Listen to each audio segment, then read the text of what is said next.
As spring breaks in Cocke County, Tennessee, lifelong friends and notorious outlaw shiners Mark and Digger visit their associate Kelly, a master deal maker at acquiring large quantities of raw ingredients. What are you doing, boss? Oh, just hanging around here. Hanging out? Kelly is a guru when it comes to sourcing anything. I got something I want you to try. Sorghum. It's only one time a year that you can even get it. Damn, son. How much of it you got? 1,000. All these things is full of sugar? 20,000 pounds. I got something you're gonna love. What is it? It's beer, man. Well, good. Let's have a party. No, this is not drinking beer. This is bad beer. What do you mean bad beer? Why would you bring bad beer? Yeah, who drinks bad beer? Well, what they told me was they didn't sell none of it, and all of these pallets that they've got went through a hot and cold process, a temperature change, too many times to use it. God almighty, that's nasty. Ugh. The only thing I'm certain of right now, this beer's not drinkable. You couldn't sell it for a nickel right now. It's that bad. Why can't we use it to make good liquor with? So we ain't got to use no sugar, we ain't got to use no corn, we ain't got to use nothing. We can just pour all this stuff into a pot. You know, the good thing about this is bad beer still has good alcohol in it if we can turn it into something drinkable. You might be able to get some good liquor out of it, but it's gonna have to stretch to overcome this. You never know. I mean, it might be really good liquor. I mean, all we're doing is taking the alcohol out of it, so who knows? I'll go as far as to help you dump the beer out, because it'll take a while. But now, I ain't gonna be in the damn woods of distilling none of it. I mean, if you wanna run it, lay it to it. Well, I want to know how to, I ain't never done nothing like this, so I want to know how to make it work the best that we can. Is there anybody that we can go to that's done this? Well, I'm gonna say that Amanda Bryant would be our best choice to come in here. This is just a whipped cream maker. You know, in a regular restaurant, you put cream in here. It's nitrogen dioxide. So we're gonna pressurize, and we're just gonna force the alcohol into the walnuts. Let me give her a call and see if she's free. She's been asking if she could come down here and work with me and Mark, and this is about as close as we can put her at this point. Good enough. You know, at the end of the day, I don't know of anybody that sets their standards for their liquor in the backwoods world any higher than me and Mark have. And that's going to carry through with anybody that makes liquor for us. And we're willing to take a chance on this, see what it turns out. But if it does not turn out good liquor, then we're not willing to sell it.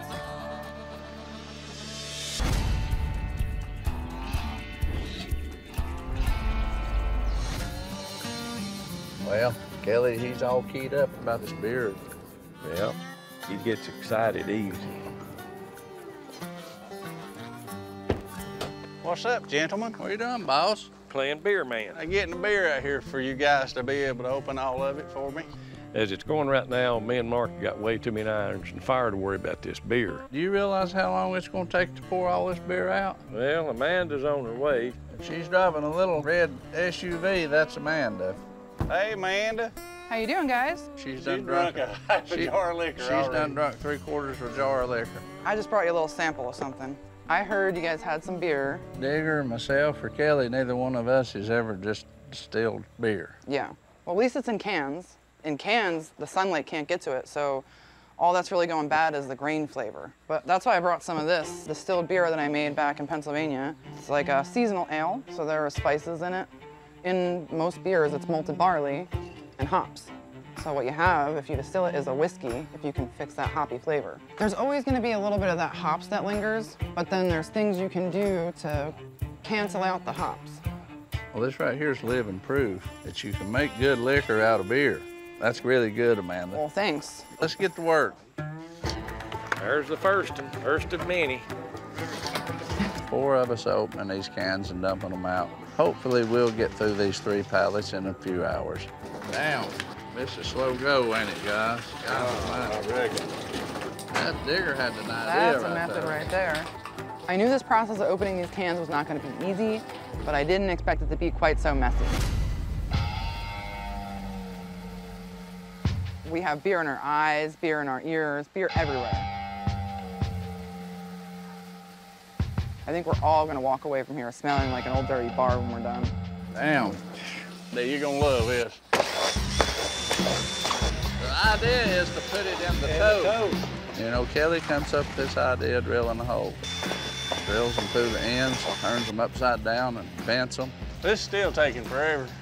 Well, you don't know if he hits all the cans or he don't. It's running out of the boxes really slow. I know there's got to be an easier way of doing this. I don't know what it is. I got a heck of an idea. You're gonna love it.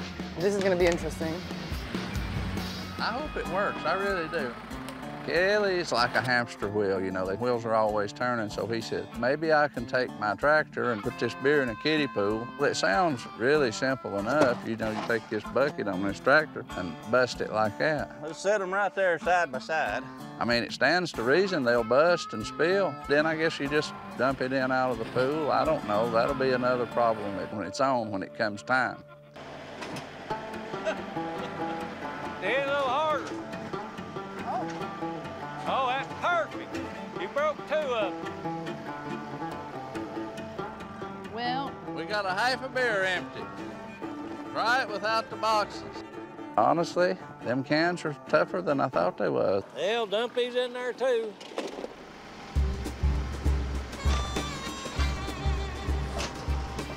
Oh, now we're getting somewhere. That can pop. you gotta give it to him though. This is a creative idea. The thing about it is, there's more beer out on the ground now than is in the pool. Yeah, you sloshed out about 2 cases. You know, we've wasted enough time with this. So we got to just take the time, open the cans, put them in the tote, and be done with it. It's nasty. It is. I ain't willing to screw up a copper pot on this beer run. With them hops in there, it's just gonna annihilate it. Some of this stuff will kind of etch copper a little bit and stick and burn and scorch if it gets etched. Now, the thing about it is, beer has hops in them. The oil from the hops is really hard on the copper. We really need a stainless steel pot. It should be the ideal steel to do their stripping run with. Do you know of any stainless steel pots? Back several years ago, we sold that hydrogen peroxide tank steel that Popcorn had to have built. It's 7 barrels. I mean, it's 350 gallons. We sold this old pot to Leroy Schultz. He's another old liquor man. And he put it to good use for a number of years up until he died. And I guess that's the first place you need to look was the last place you saw it. I'll make some phone calls. I'll call y'all in the morning. We'll be headed to go find the steel. See if it'll make any wiki. And then it'll be just all up to Kelly and Amanda to turn it into liquor. I hope we hear from you in the morning. That's gonna be our saving grace. Me too. I'd rather have that rascal working as it is sitting somewhere not doing nothing. Oh. That fly is driving me absolutely insane. When you laid on your damn ass for 3 months, just about anything will drive you crazy. In Polk County, North Carolina, the backwoods beckons as outlaw moonshiner and high-octane thrill-seeker Josh Owens faces a new season hobbled by broken bones and medical bills. Somebody's here. 3 months ago, Josh competed in a motorcycle race in Daytona. When he lost traction around the final turn, he hit the wall at over 80 miles per hour. He shattered 16 bones, but miraculously kept his spirit intact. What's up, man? Wondering who's making that racket. I done forgot y'all was even coming. Henry and Kenny are veteran OG moonshiners from the old school. How you doing, bro? Been missing you. What can I say? I've been working with Henry, Kenny, and Tickle for the last 3 or 4 years, and they're some of the best partners a man could ever ask for. What all happened, man, exactly? I mean, I heard you hit the wall and all, but... Somebody crashed before me. They leaked oil all over the track. I'm flying around through there, and the next thing you know, I flew through the air into a concrete wall, bam! I come to a dead stop, and then it was like a flash of light. Next thing I know, I was talking to Jesus. I thought for 1 second I wasn't good enough to go to heaven, and that seemed like I was going to hell or something, like I wasn't good enough. And that was the scariest thing I ever been through in my whole life, I ain't gonna lie. I don't know if that was a hallucination or God and devil or what. Or if there's an in-between state when you're there. I don't really know what the deal is there, but it's screwed up. Everybody thought I was dead. The ambulance finally got there, scooped me up, took me to the hospital, I guess. You're lucky to be alive, man, is all I know. I broke my neck. Your neck? Broke my back. I broke this arm right here. I broke my femur right here. I broke this femur right here. I blew out this knee right here and it come out of a cadaver. And I broke the top part of my tibia, my fibula. Got a concussion. I bruised my liver, bruised my aorta. Hell, I can't even remember what else. Let's check these out, Henry. That's your bone, that bone. That's the hips. 8 screws in that leg. It's bone jewelry. Bone jewelry? That's good. I got bone jewelry. I'll tell you what it looked like to me, man. You're moving around. Look how far you've come in just a couple months. Yeah. Well, I need to get back to work. We'll I need to get back to work. I don't care if you got to drag me out there in a satchel or something. I've got to go. We'll get you back out there. I don't think you understand. Nobody gonna take. I know you, Josh. You're going crazy. You're used to working, tinkering stuff, tearing stuff apart, putting stuff together. But you gotta be careful. That legs, heart, and everything else was bruised. Oh my gosh, man. You know, Josh, he's part of our team. We love him to death. And you can believe one thing: we're gonna put him to work. But I'm not gonna hurt him in the process. I just want to go back to work. Okay, we're gonna get you there. At least give yours time to heal. Don't break it again while it's already broke. I just want to get after it. You know, Josh, he's headstrong. And I think in his mind, he does think he's ready to come back helping us, but I don't think he's nowhere near ready as he thinks he is. The way I'm looking at it, it's gonna be quite a while.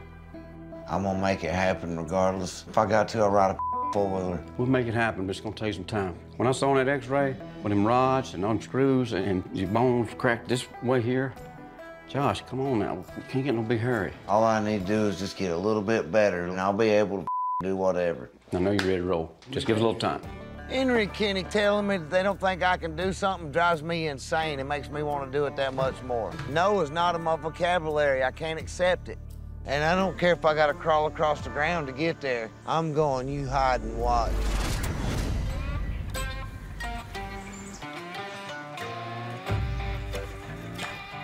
Hello? Josh? Yo. All I can think about is getting back out to the woods on my own.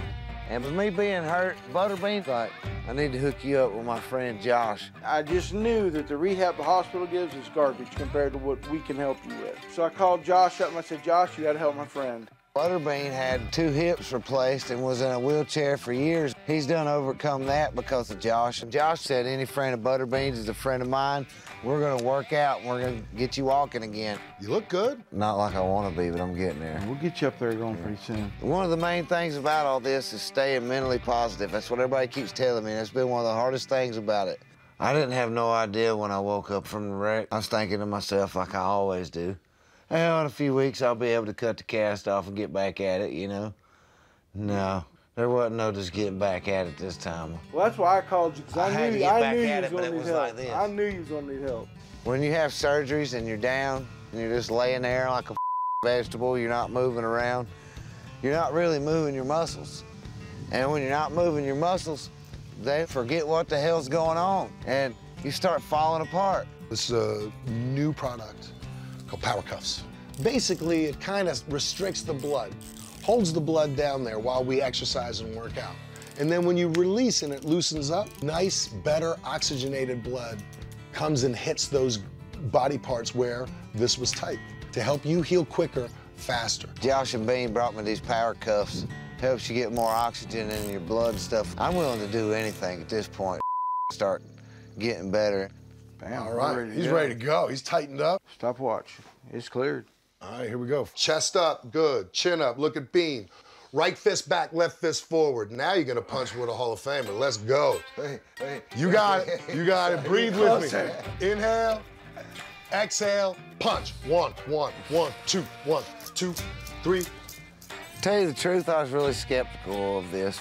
5, 6, 7, 8, 9. Knock Bean out. 10. Boom. But we start working out. It ain't easy. Exhale, push up. 3, 2, 1, down. You gotta earn it because you've gotta get it yourself. You gotta make it happen. You gotta earn it or you're not gonna get it. And I don't know about you, but I wanna get it. 3, 2, 1, that's it. Now you're good. We're gonna get you back, but it ain't gonna be easy. Doing all these exercises as hard as I can because I want to get out in the woods. I want to get walking. I want to be making some moonshine. There ain't one thing to do but get better and get back at it. My guy. Almost home, baby, you're almost home. And these legs are broke, but they're going to work. Exhale, push it out. Hit it. Bang! That's a wrap, my guy. Bang! Josh's injuries really require a ton of rehabilitation, physical therapy. He's got to eat right, drink right to really heal right. Let's pop those. Everyone's recovery is different. If he puts the work in, anything that he wants to do, he's going to be able to do. Great job, baby. And his will to work is insane. Super happy with your progress, man. Proud of you. Thank you, man. You're putting in the work, that's all that matters. I am working at it. I just wished it was happening faster. I want it to happen faster. I'm bouncing back in every way possible.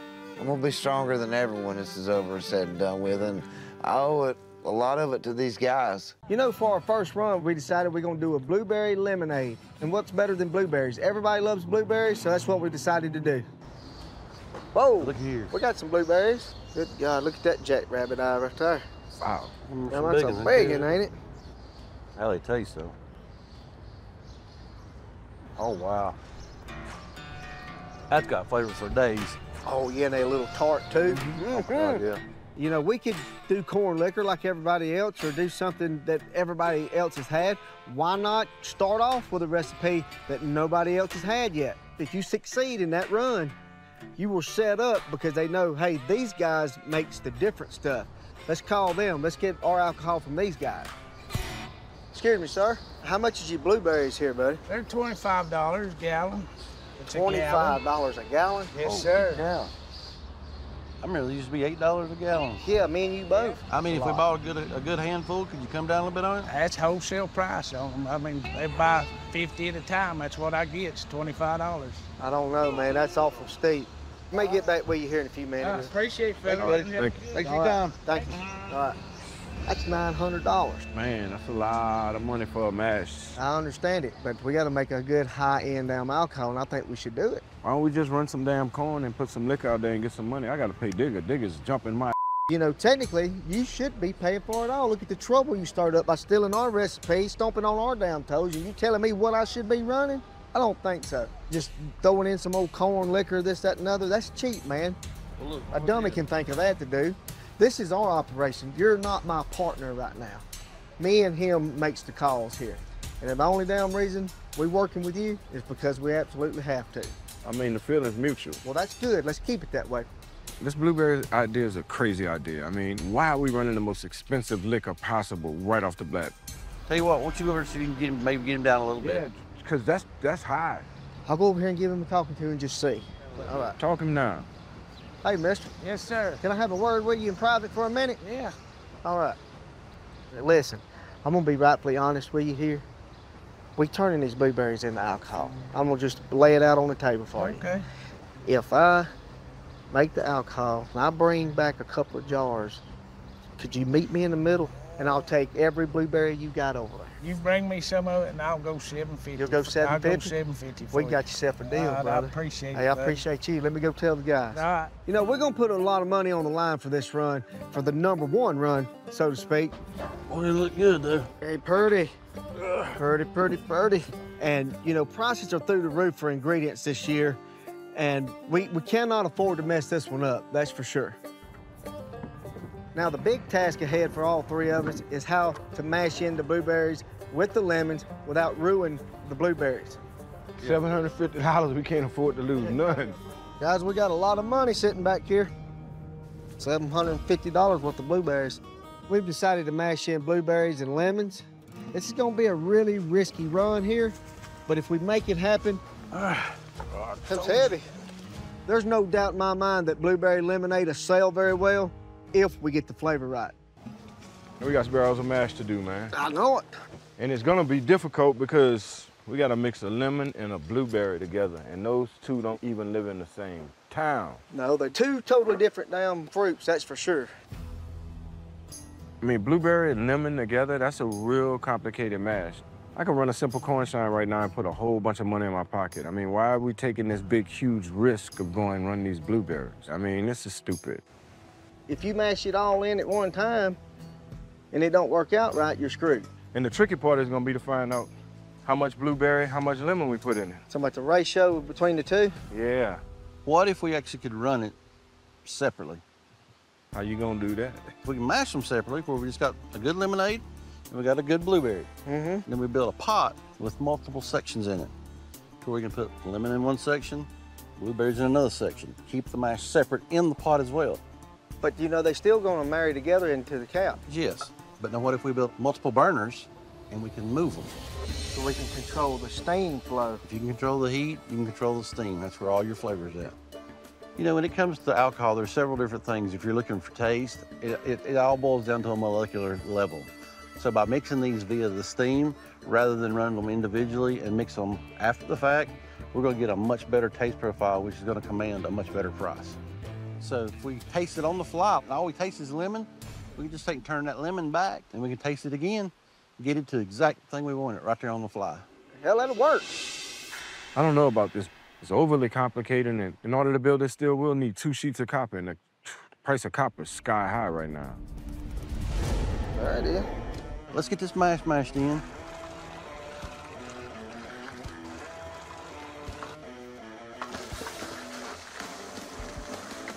That'll be lemonade in just a little while, won't it, Jerry? This stuff's potent. It's concentrated, you know. It's pure lemon juice that we're trying to mash in here. I think we're like a 2-2. You know, lemons are very acidic, but yeast thrive on a little bit of a neutral environment. Now, one of the things that we can add to bring the pH level up a little bit is baking soda.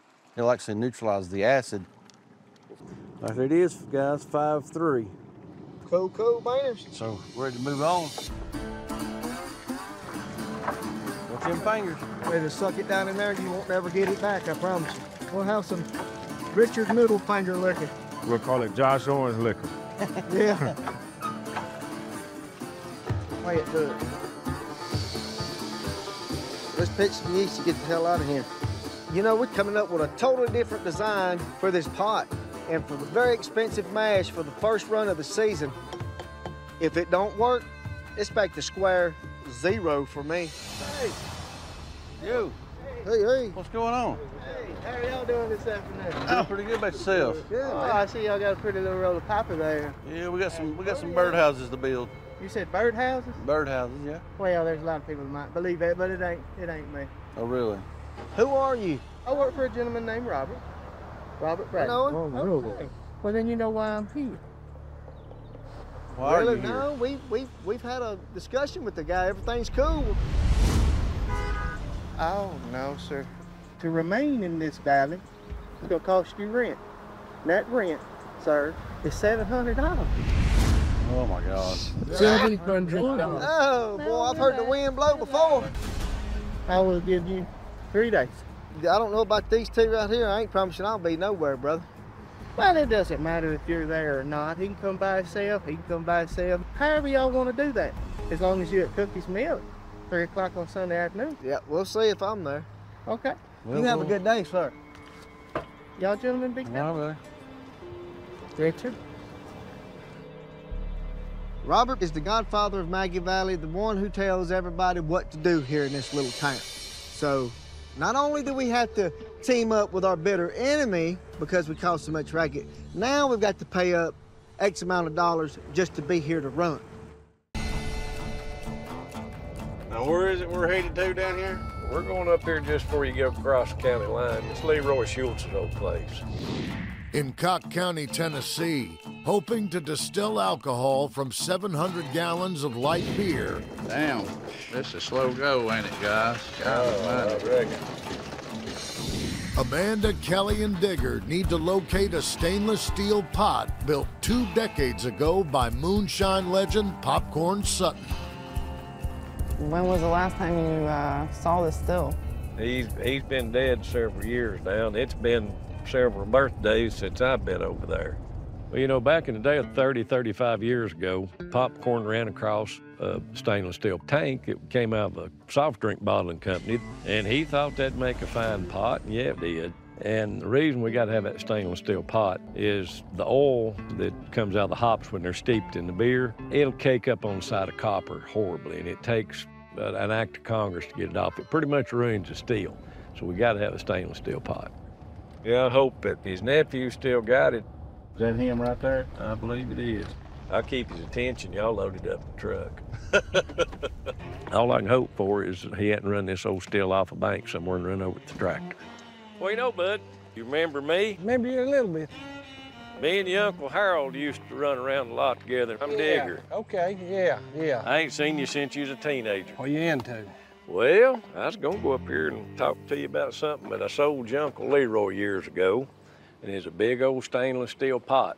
You know what I'm talking about? Well, I'm not really for sure if it's still here or not. I mean, I'm thinking it might be. If you want to, we'll go look. I know. Let's go look at it. Pretty close to where it should be. We're getting off to a good start here. I guess I've got the face you can't forget, maybe. Well, I hadn't seen the kid since he was probably early 20s. His nickname's Lugnut, and that's because he likes working on old vehicles. Yeah, there's a little small mash barrel right there. Before he bought that big pot, he used to run a little pot. Yep. You know, the last time I saw it, it was pumping that liquor out. And old Leroy, he was sitting on a milk crate beside of it, watching it catching them gallon jugs. There's some corn in there. And there's been some corn liquor run there. Boy, I tell you, he made a lot of money. It really helped the family out feeding them back in the day. There ain't no telling what kind of treasures is in these buildings. I'd just about bet there's a snake in there somewhere. Maybe there's some money in them barrels. Well, you feel free to go in there and look around. I ain't gonna fight no snake for the chance of a quarter. I remember it being here at one time. That might be where it's at. Another mash barrel and a few buckets. I'm really hoping this isn't a lost cause. I mean, fingers crossed that this pot is still around, but it's been like 20 years. Don't think it's in that. That's the smallest room I've ever seen in an old shed. Yeah.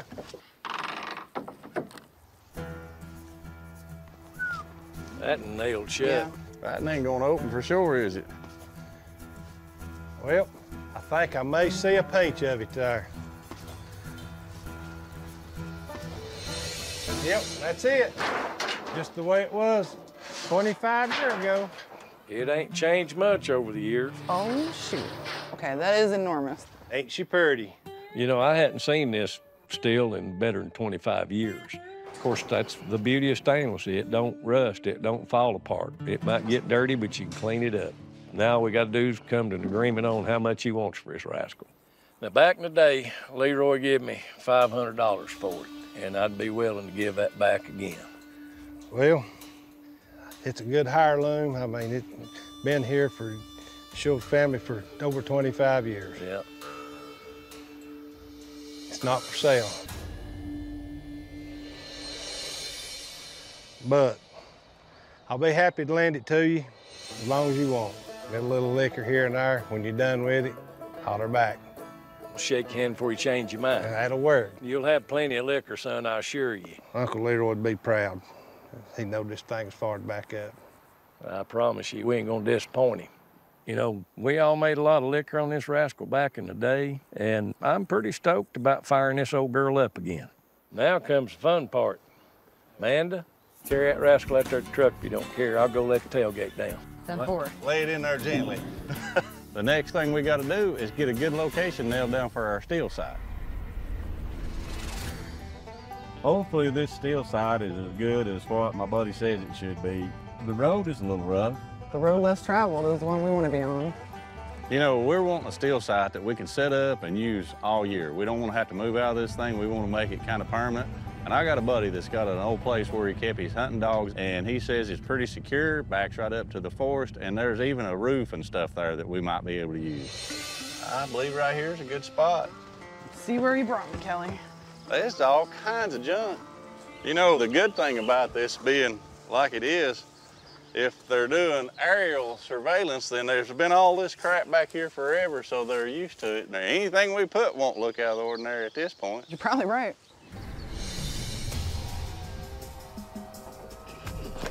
Hang on. Thing's heavy, ain't it? It is heavy. We ain't carrying it through the woods. No. We got other teams to focus on. We're trying to build something big here. We are building something. We are building something big. Well, let me back this rascal up and make room for him to get in here. Because I'm facing a little bit of adversity, all that does is bring out my will to fight. We're putting teams together. We're outsourcing ingredients, getting equipment, and letting these younger bucks get out here and pump that liquor and get it out. So we're being the brains behind the operation right now. We locate stuff, we send people after it, they bring it back in, then everybody gets a share of the bounty. And at the end of the day, we're making more money. Y'all all right? Yes, sir, you? Well, we're just waiting on y'all to get here, pick this up, and start making that legacy liquor. You know, guys, we cannot make this triple malted grain liquor fast enough. So that's why you guys are here. We're gonna have a well-oiled machine. We're gonna have other teams making other liquors, and right here's what y'all are gonna concentrate on, nothing else. Well, that's an honor.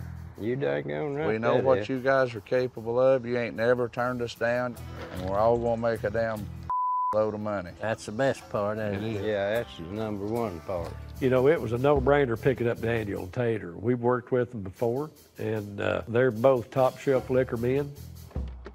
And we've worked with Daniel a lot, making this triple malted grain over the years. He knows what we want. He knows what our skill set is, and he emulates them to a T. And there ain't very many of us that knows that recipe right there, neither. The only ones I know of standing right here. I don't mind that you fellas are knowing it. I mean, if you can't trust somebody like that, how could you trust them to do anything else? That's right. Well, guys, let's get you loaded up. All right. Okay. We'll put you some in the back of that truck.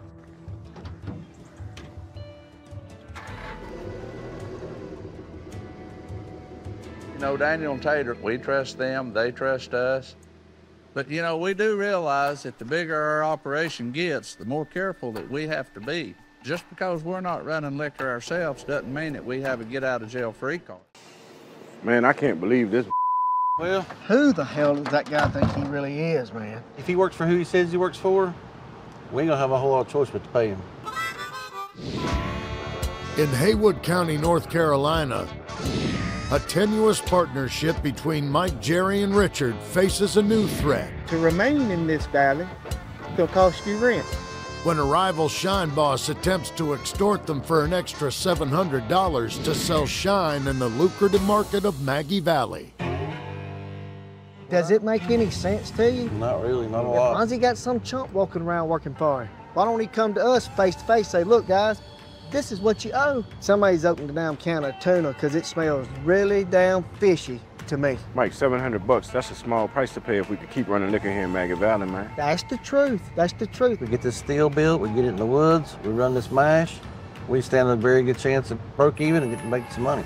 We got a damn steel bill. Let's get to it. Just cut up and get going. What you thinking? We'll build a 4-chambered pot.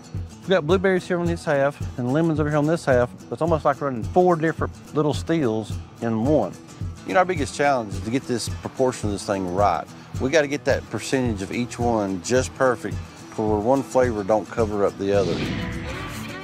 Jerry's 100-gallon still pot will consist of 4 separate chambers.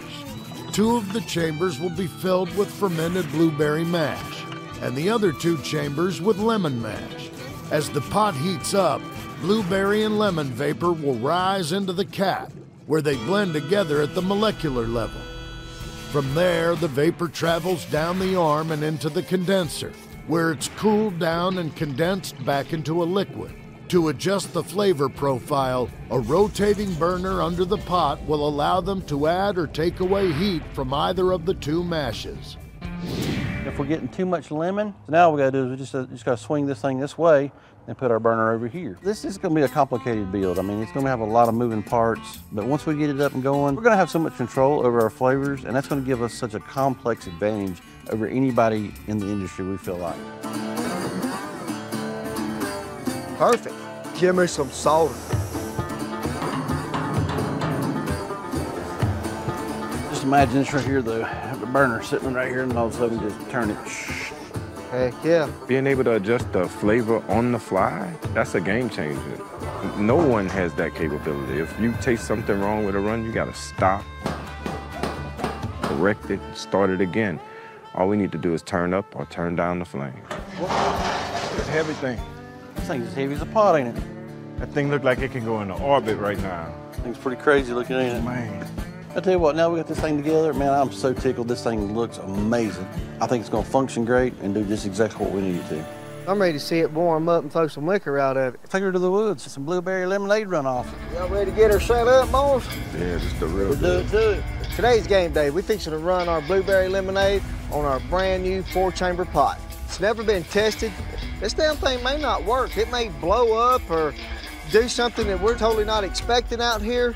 It looks like it'll function. I hope it does. Oh, let's see what she looks like. Whoa. Look at that cat, man. Oh my God, that's good. That's wine right there, my friend. What about this one right here? That's that lemon. As strong as it already smells, we know we got to run this thing really slow. Real slow. We got to take our time with this. We're ready to light her up. We're gonna let you light the first light of the season, son. Yeah. First light up of the season, baby. Oh, yeah. We got a lot of money tied up in this room. It's a little bit nerve-wracking. Nobody's wrote the book on this. We don't know how much heat it's going to take on the lemonade versus how much heat it's going to take on the blueberry to make these things run like they're supposed to. Is it getting hot? It won't be long now, will it? Well, we better put a cone rod in it, right? That's all she was missing. There's all she's missing. Let me see if I can smell anything. Oh, Lord, yes. There it is. First daggum dribbles of the season. What I'm talking about. So far. Get them heads off there.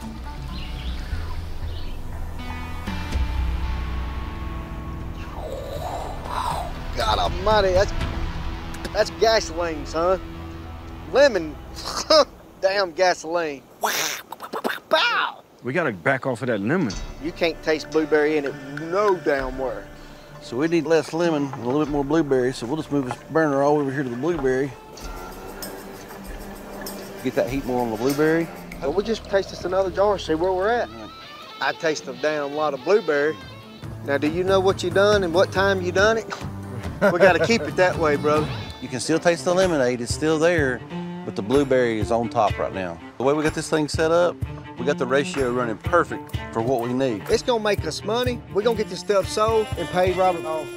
I'm not liking this crap one daggum bit, man. Having to pay this man $700 of our hard-earned money. I mean, if we can get him off our back this early in the season, not have to worry about it, I think we should just go ahead and do it. All right, guys, let's go give this creep his money. Get it over with.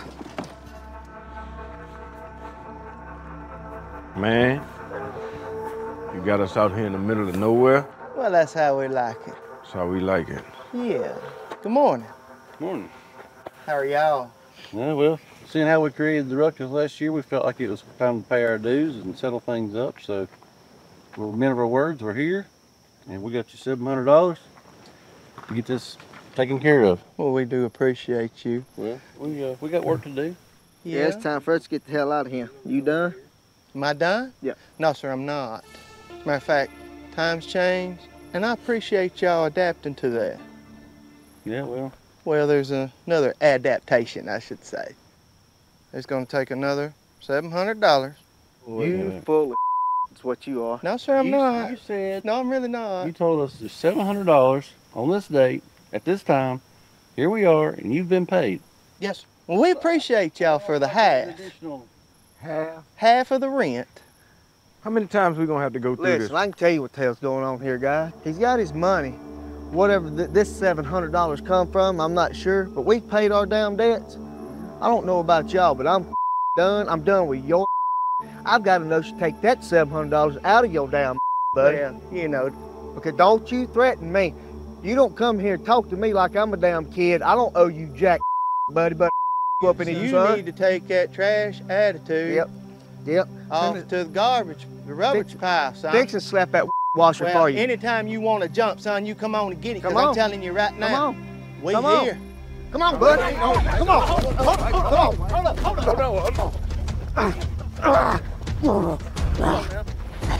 Stop it. Stop it. Now. I'll beat your damn brakes off. Look, here's your hat, buddy boy. You want to come get Are it? you damn right I come get that? Fuck, look. You ain't getting your damn money, are you? Yeah, we'll get Bastard. it. One way or the other. Yeah. See y'all ladies later. Do something, because he ain't getting another damn I can tell you that right now. I can't wait to get back to making liquor. This stupid chair worked. There we go. Henry and Kenny told me they didn't think I was ready to come back out into the woods. They don't want me to get myself hurt. I'm bound and determined to go back to work. Even if that means in a walker, wheelchair, crutches, whatever it takes, I gotta get back out there. Oh, yeah. Here goes nothing. We're gonna drive to Virginia. Woo! Oh, yeah. It feels good, boy. Everybody keeps telling me, Josh, you're not ready to get in a van and drive. What am I doing right now? Where you going? So right now I'm on my way up to see Henry, Kenny, and Tickle. I'm gonna surprise them, just show up. But the last thing I want to do is go empty-handed. And Henry loves peaches, so we're gonna try to find him some peaches. Right there, there they are. Bobby. Hey, Josh, you made it. We did make it. Yes, sir. Good to see you, buddy. Good Been a seeing you, minute or too. two. We ain't been able to find peaches nowhere. We've been looking. You came to the right place. They're short this year. There's only a 5% crop. Well, I'm anxious to see them. This has been one of the worst peach seasons I ever remember in my life. There was a terrible frost at the beginning of the year. They're really hard to come by this year. What you think? Well, they're nice and sweet and they're juicy. 40 boxes of peaches, that's gonna cost me $1,000. But I've done the math on it, and I'm standing to make like $5 grand off that $1,000. I would like to take them off you. Okay, you got it. I can't really help you. I don't mind loading them. We got it. And look and see how the heck we're gonna get them all in here. All right, well, we'll put them in there somewhere, don't it? We'll get them in there. I'm just trying to figure out what the hell I need to do. I'll get in it and put my bags and stuff up, and I'll just sit in the driver's seat. Y'all just load them in right here, and I'll be in for the count, I guess. All right, we'll take care of that. Hopefully nothing happens. Oh, yeah. Wash this damn peach off. Henry's gonna be happy. Not only am I showing up, but I'm showing up with peaches. It may not be a truckload of peaches, but it's gonna be a van load. Man, I'm stuck in here. You are definitely stuck in there. Thank you guys for loading them. You're welcome. No problem. Let me see if my door will shut. It'll shut. That worked. Bobby. It's been a pleasure. I appreciate you. Thank you. I hate to eat and run. Hey, I'm having a peachy day. By me scoring a bunch of peaches and being able to drive them to Virginia, that should prove to these guys that I'm worthy to be back to work.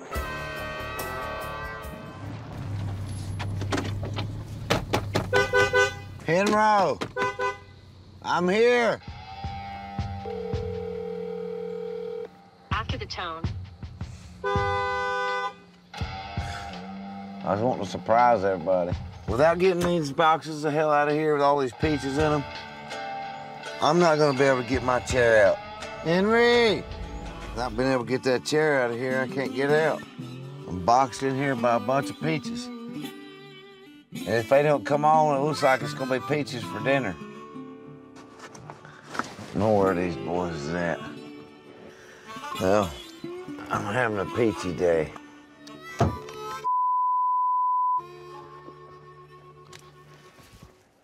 And honestly, I gotta pee.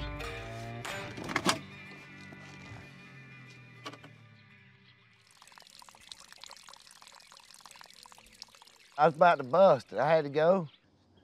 I went. Henry gonna kill me. Somebody's up here. Whose van's that? Josh's van. I believe it is. Josh's van. Look at this in the world. Look at yonder. Damn bad. Stranger. How'd you get up here in Virginia, Hoss? Man can't even walk yet and he's driving. Ain't you know? Damn, good to see you. I don't know too many folks can't walk and can drive. How are you working your gas pedal and brake? Gas brake, gas brake. I got this. Look, how long you been here? You got peaches all over here in this driveway. Well, I wouldn't be worried about the peaches. If I was you, I'd be bringing me a water hose out here so I could spray that area off, because I pissed right there. Well, that right. What do you mean? Oh, heck. You pissed at my damn I've been here for hours. You don't understand. I can't go nowhere. I'm gonna open the door over there. I want y'all to look inside. Look inside. What'd you take a dump in there? I brought you something. Hey, he took a dump on Took that. a dump in there? I brought you something. Look. You want us to clean that up? I brought you something. Damn. Uh-oh. Look at here, Henry. That's all you got, Josh. Don't worry about it. Hey, look. Get them the hell out of the way. I've been trying to find peaches all the way from Georgia, South Carolina, North Carolina, and nothing. I don't eat about a dozen of them. They look good, don't they? Look, man is stuck in the van. You over here eating peaches. You did good, Josh. I need to take a break. Take a break, I'm ready to get the hell out of here. I'm trying to get you out. Can you get out of there now? You get out there now, brother? We're gonna find out. Hot up in that van. Hell yeah, been here for hours. Oh my Lord, out of the van. I tell y'all what, from Florida to North Carolina and now here, it's unbelievable. It's a lot of traveling for a man that ain't supposed to be able to get around, You shouldn't have been doing that alone, man. You should have called when I was. We'd have been glad to come, guys. I made it. You can't take risks like that. I about suffocated waiting on y'all. These peaches are like really expensive right now. Yeah, but you know what that means, don't you? It means this brandy gonna be worth gold. Gold. Now, with Henry being known all around these parts for his peach brandy, not only is this gonna be the only peach brandy around, it's gonna go for a premium price. We got one hell of a sight for these peaches. Oh, yeah? Yeah, man. Am I gonna be able to get in and out? That's what we're gonna have to try. You can fix me in some sort of satchel and tote my ass now. I don't give a You get me there, I'll do whatever. I ain't gonna lie to you, we've been having a hard time getting that thing out of there, even with the chains on its ass. And seeing you look like to me you're getting around a lot better. But yeah, we're trying to get it where you can work it. Hopefully you can work We've it. been We working got a on bridge across it and all. You know what scares me about that? What's that? What if we get stuck? You know, you have to camp. You used to camp and all. Didn't you camp last year? A couple sites we had, and I bought you some seafood. Remember that seafood I brought you? Yeah, I remember. You was all excited about it? We're gonna surf and turf, Josh. Sardines and beanie weenies. There's surf and turf. Surf and turf. So if you can't get you out, we'll just put your tent down there, bring you some seafood. God, that's a good peach. I don't want your seafood. I don't want nothing to do with your seafood. I really hate the fact that I haven't been here. And We did too, but dang. I mean, I didn't go and hit a wall on purpose or anything, but the fact that I went out there and I got hurt and I haven't been here, I've been feeling really bad about not being able to do what I do and be pulling my part and be a part of our little gang here. Oh, it's your brother. We take care of our brothers and all. That's right. We take care of our brothers. We want you to be here, but I believe you're better off taking your therapy. I'm super excited that Josh is here and ready to help out down here at the steel site. But I can't help but wonder, it was all we could do to get us in and out of that steel site. Tomorrow we'll roll into site and we'll see what needs to be You done done. had a long day today, ain't you? Oh, man. Well, them peaches are so good. As far as I'm concerned, you could have took a dump on Henry's driveway and I'd have been fine. Hold on. Henry happens to know where we can get some water straight out of a mountain. This water's so good, it's actually running a trout farm. So I think this right here is gonna be the way to go because we're gonna have to charge top dollar for this liquor. Ty. Y'all made it. What's up, buddy? And if we're gonna charge top dollar for it, it's gotta be top shelf peach brandy. You wanna go up and look at the spring? Yes. Yeah, I'm ready to check this out. Come on. Put that thing in four-wheel drive. It is. He'll wreck it. He don't need anything with a motor on it. Believe me. Hey. Josh, come on, man. Don't mess up. Hit a wall run 80 miles an hour. Really? Man, you know what the doctor said. I got 10 screws in here, 10 screws in here, 8 screws in here, me out of a dead person. 3 more bones, he'll be caught up for Eva Knievel. 3 more bones, it'll be somebody else. Yeah. Won't be nothing left. Won't be nothing to Josh left. All right, let's go see the hole. Yeah, man, let's rock and roll. This is just flat out crazy is what this is. It's just like an ocean under the mountain. Pretty amazing. When I seen this spring head, it's almost like stepping back in time to me. It's amazing, man. You could almost crawl up in that, couldn't you? There's not a lot of places like this left on the face of this earth. That is good looking water. And cold. It's got a little bit of tint to it, but you can look at it and tell there's not any debris in here. There's not anything. This is just sheer minerals coming right out of this limestone rock. That water makes the best liquor there is. Nice and clear. Tell you what, that looks good right yonder. Crazy. That's what I'm talking about. It's ice cold. It tastes so good. It's almost indescribable. I say we're ready to pump some darn water. We can't get the truck quite all the way up to this spring house, so we're gonna do the next best thing. We're gonna get the truck as close to the spring house as we can. This is still good, pure water right from the source, and we're gonna pump an entire full tote over into Henry's truck. All right, try it. There it comes. Gotcha, Ghost. There's no doubt with how awesome these peaches are, with this insanely great water, that we're gonna make some good moonshine. Tell her she's full. All right, she's full? All right. All I can say is time to head back home and let's get some brandy mashed in. Yeah, good. Yes, sir. Let's beat these in. Come on, baby. Peach brandy time. Get the rest of the juice.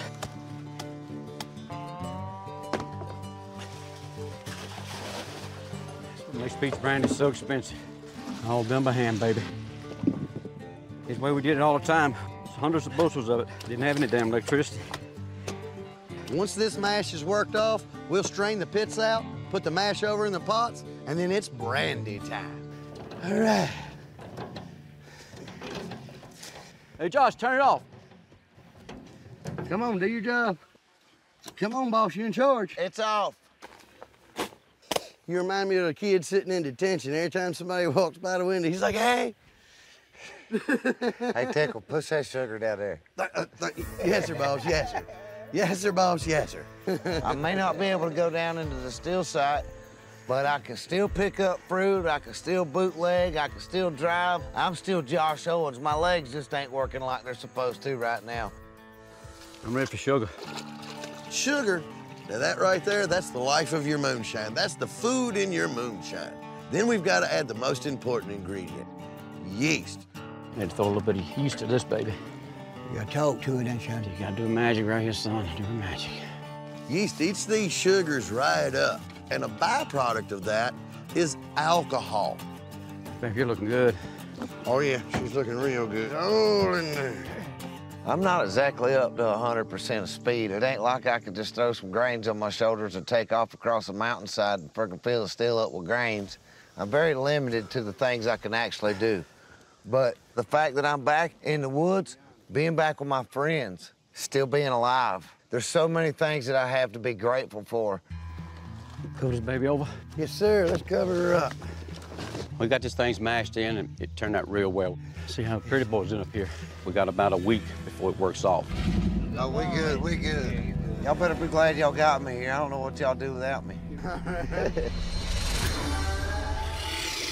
Hey. No way. Oh, she's in gear. You want me to get on right around? All right, I got. Come on, are you sure?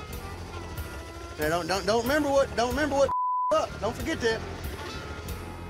Well, now that we got this four-wheeler, we've been working on it. We put some new plugs in it, and it fired right up. Now we got something we can get to the still site and back and forth with. That's gonna be amazing. Josh is back. I hear, big dog. Hey, we need to... Well, I'll tell you what, fellas, you know, with these good peaches we got and that spring water, we ought to have something good. I cannot wait. Today is the day. We're all headed down to Steel Site. I'm dying to see what this brand is gonna turn out like. My dog, we're gonna get it out of there and tear it up on. You know what, like that thing's heavy. It is heavy. It's even heavier when you got your ass in it. There we go. Now we in. Like Flynn. All right, Josh, now I want you to grab this tank and tote it over down there. Okay. Watch it slide off. Whoa. Just kidding. All right, now you be careful. Everybody's worrying about me. Everybody's like, Josh, we don't want you to fall. We don't want you to get hurt. If I break my right leg again, I'm probably gonna have to have it amputated. But in my eyes, well, if I go ahead and cut some bitch off, I ain't gotta worry about breaking it again. I can't sit still anymore. But what we've got now is we've got two steels sitting back to back. We're gonna run them on one gigantic burner, heat them right at one time. Both caps, they're gonna go over into one doubler, and then they're gonna go right over into one condenser. This right here is a monstrosity of a steel slate if I've ever seen one. Hell, get back, Jack. All right, I got the gas wide open, Josh. Yeah, right. I got it wide open. You're gonna set the damn woods on fire. It's only burned about that far, though. You gotta give it a second. There she goes. There she goes. Hi, Dad. Look at her rolling. That is beautiful. Burn all the way back. That is beautiful. Damn straight. After all this broken bones and all the hell I've been through, the very first run on Moonshine, today's an awesome day. We're gonna have some badass moonshine. Back in action. Back in action. That is a 9-foot-long burner I have never in my life. Yeah, she's steaming down in the now. What's it looking like, Josh? Damn, that looks good.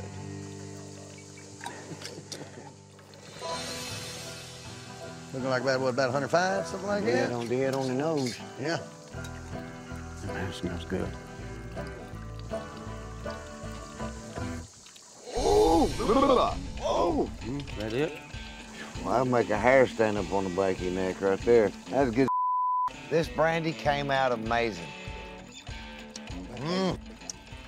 Damn almighty. I was really worried about it there at first when the dang worm started heating up, but we got that taken care of. And guess what? My crippled ass is making moonshine and back in action. We should be able to sell this peach brandy for somewhere around $110 a gallon, which will be about $5,500. We've got big hopes for this season. We are done. In Haywood County, North Carolina, facing threats from a local shine boss, reluctant partners Richard, Jerry, and Mike must pitch in to make an extortion payment to keep selling shine in the lucrative market of Maggie Valley. You know, we just paid up $700 to Robert's henchman just to find out that the rent's doubled. But what this guy don't know, he ain't getting paid. We screwed though, Mike. If we don't do this, we poking a bear. Robert's kind of like the godfather of this valley. I mean, he could have this shut down in no time. Wake up, Jerry. This dude is sitting back, robbing us for damn money. We obeyed this guy. We showed him respect, did we not? Yeah, we did. I think so. It's enough. It's damn enough. We all in agreement not to pay up this time? We're good? All right. Let's get the hell out of here and go make some liquor. We're gonna stay under the radar and do what we got to do. So we're headed back to the woods right now. We're gonna run this liquor at nighttime and hope and pray tell nothing else happens.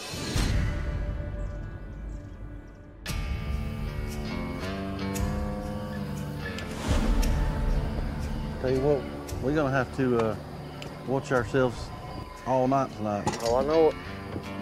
We decided we wasn't gonna pay Robert his second payment. So now here we are, we're sneaking around in the dark, behind his back. The last thing we want is for Robert and any of his people to find out we run liquor. We'll make a quick run with the multi-grain, won't we? Boy, that smells different. That's rye, baby. Rye whiskey. Ooh, that's right just there. like you like it. Pepper. Oh my God. My favorite. We got mashed in oat bran, wheat, rye, and corn to make a multi-grain whiskey that'll sell good and put money in our pocket. It all drink. It all tasting good? It all tastes good. Ready for it? I'm ready for it. Let's pump some rye over here. You know, with this new steel we got, it's kind of exciting to find out what it can do with the grains. You know, we got multi-grains, we got multi-chambers, and I'm ready to see what this puppy can do. There she flies. Shh, listen. You hear something? I thought I heard a damn stick crack. I tell you what, guys, we need to kind of keep everything on a low tone. Now y'all making me nervous. Well, we just gotta keep our voice down so we can hear. You know, I'm gonna take this lantern and walk up through here to make sure there ain't nobody been snooping around. If you hear something, you holler.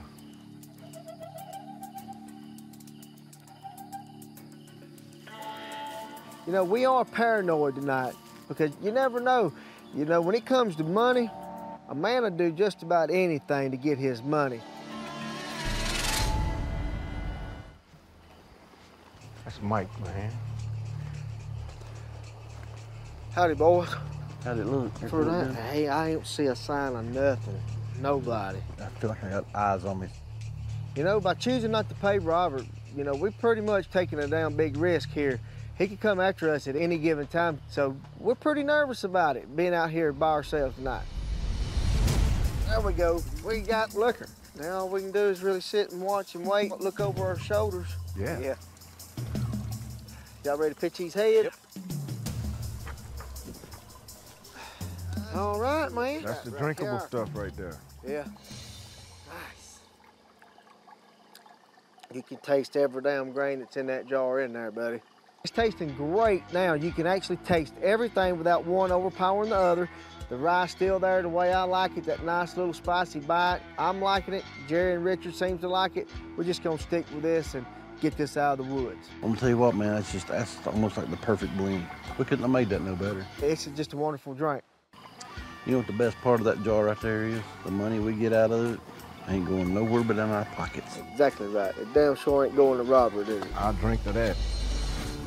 I know we got a lot of daggone manuals to replace. A bunch of them. That's a lot of work trying to run at nighttime. I'm telling you, I'm getting too old for it. I tell you what, me and Jerry and Richard, we're pretty exhausted. Been running of a nighttime, and we decided a few days ago that we are done paying Robert, done paying this henchman, because we keep paying up like this. There's no use in us even running alcohol. So it's done, it's over. Who is this? The hell is that? Hell, I don't know. Come on, you can't come in here. Oh, man. Oh. What can we do for you? I just want to stop in and see how y'all's doing this morning. Well, we're doing fine. Remind y'all, maybe y'all forgot, y'all are late on that payment. If you don't make the payment, your little organization will be shut down. Who says? Well, this is what I gotten from Robert. So, make the payment or pay the consequences. I tell you what, we made our decision. We ain't missed no payment because we ain't paying no more payments. Matter of fact, we'll just let him know. We'll give him a call ourselves and let him know that we're not making them. Now, you don't want to do that. Why's that? Because it might make your situation a little worse than what it is. If he really needs us, and he can come see us. Yeah. And you have a nice day. Who the hell does he think he is coming to right here to the damn shop? I don't know, but it's over. We done respected this old man, done what he said for us to do. We done paid this fool one time. We ain't paid him no more. And Robert can kiss if he's wanting some money. I'd like to be able to talk to some of these other Moonshiners in the valley and find out if he's charging them or not. No, we're going to see the mouth right now. We're going to see him. Don't leave a question unturned. Say, hey, who else are you charging like this? Because you fix to get it took out of your ass is what's fixing to happen to you. Oh, we can't talk to him like that, Mike. The hell, why can't? This one can, and I will if he's taking money out of our pockets. It's going to end right now in a few minutes, one way or another. Me and Jerry and Richard, we're just going to go knock on his door and see what he has to say about it. Here we are.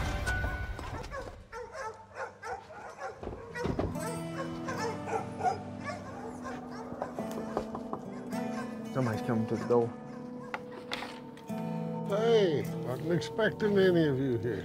Well, we got something we need to talk with you about. Well, come on in.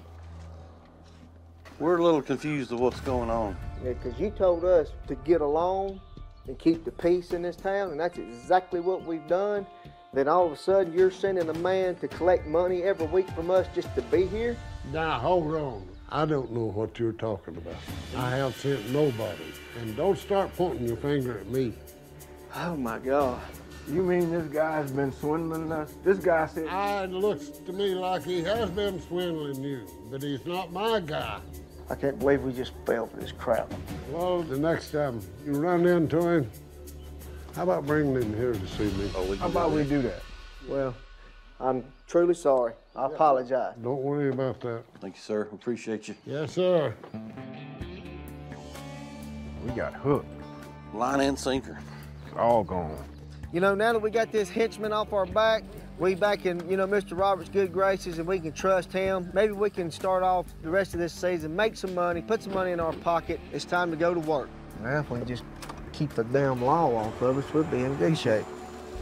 Former foes Richard and Jerry are hitting the local farmers market in search of low-cost, overripe fruit to turn into high-priced liquor. Let's see what these guys have got. They got sugar babies look good. Sugar babies. This is the biggest farmer's market in the region, and I've been coming here my entire life. We used to sell grapes here when I was a kid, and I know these guys have got like big boxes and bins that they throw their old stuff in. You know, the melons and the fruit that don't look so good, it's all mushy and kind of nasty looking, and the juices are flowing out of them, that most people wouldn't eat. That's the best stuff to make alcohol out of.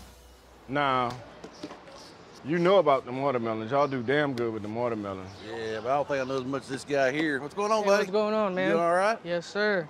So what kind of watermelons you got here? So these are going to be your sangrias. They're going to be Sangria? Yeah, seeded. That sounds like a good drink, don't it? Yeah. Where'd these come from? These are Eastern North Carolina. Wow, so they're pretty local. We got a farmer that, you know, gets the seeds and they plant them for us. Oh my God, wow. Man. Look at the juice in that thing. These things are just absolutely amazing. The sugars and the juices they have in them. If we get our hands on a bunch of these right here, man, we can make some great liquor out of these. What do you do with these melon stuff when they go bad? I mean, could a man take a look at something like that? I don't know, man. I'll have to ask my dad, to be honest with you. Yeah. Maybe get your dad and see if he'll let us take a look at it. Let's take a look at it. I'll ask him. Yeah, I know they're not selling all of these melons. No, they can't sell every melon that comes off the trucks. They just ain't no way. How you doing? Hey, good, yourself? Doing pretty good. So let me ask you a question. What do you do with your watermelons when they go bad? We just usually just stack them up in the back. I mean, do you sell that kind of stuff, or? I mean, I guess. That'd be fun. I mean, at least take a look at it, see if it's something we might use. You know, these are just too good for what we're needing. Too pretty? They're too pretty and too good. Pretty. Let's just see what you got. All right. If fruit's gonna sell, it's gotta look good. It's gotta be appetizing. It can't be all mushy. Nobody wants to eat that. This gives us a chance to walk in and capitalize. This is it. Oh, wow, look at that. So we have... Man, we know it's ripe. Yeah, it's very ripe. Got the gnats and everything on it. Yep, there we have the sangrias here. We got the yellow meat watermelon. We got the seedless sugar baby. We got the jumbo cantaloupes. This is exactly what we need. It's got a real good sugar content at this point in its life right now. Now tell me, how can we get some of this? Usually a hog farmer comes up here and they take them, and in return, we get some meat. Bacon and sausage, and you know, we gotta stay healthy, you know. Well, I mean, kind of the whole trading, bartering system. I mean, that's been a big thing for hundreds of years, you know. And I like that. I mean, it helps everybody, not just you're not helping somebody else, but they're in turn helping you as well. Right. You have hogs or cows? Not exactly, but we'll just say we like for them to ferment over time. Oh, okay. Yeah, see what I'm saying? Now we're understanding. Yeah. So I'll tell you what we can do. We can be hog farmers to save for the day, and you know we'll bring you a few jars of some tasty stuff to go with that bacon and sausage. We'll make sure y'all get some good meat. Okay. Now we're talking. That'll work. Tell you what, this is a big score for me and Richard. We didn't pay nothing out of pocket for this, other than a little bit of time, a little bit of gas getting over here. After spending the money we did on the blueberries and the lemons for our blueberry lemonade, these melons couldn't have come at a better time. We actually got to get some money in our pockets. Richard got a hell of a debt to pay, and me and Mike, we still trying to recover from last year not making any money. We're ready to get in the woods and make some multi-melon moonshine. Man, we scored big time on this, didn't we? It was a good thought, but it ain't working the way we need it to be working. We gotta get alcohol in the pot if we're ever gonna run it.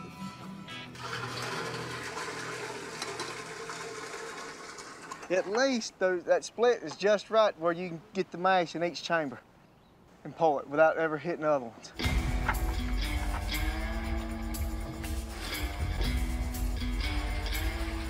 I tell you what, we all have our different concepts and ideas about things. You can see behind me, Mike's he's an impatient person, but he's shooting for the money. You ready to cap? Yeah, we can set the cap on it, get this bad boy fired up. I'm in a hurry. I want to get some alcohol coming off the spout. Well, you not go ahead and steal my rag? It's in your pocket. Oh, I guess it looks like I'm the one in a big hurry. We ready to light her up.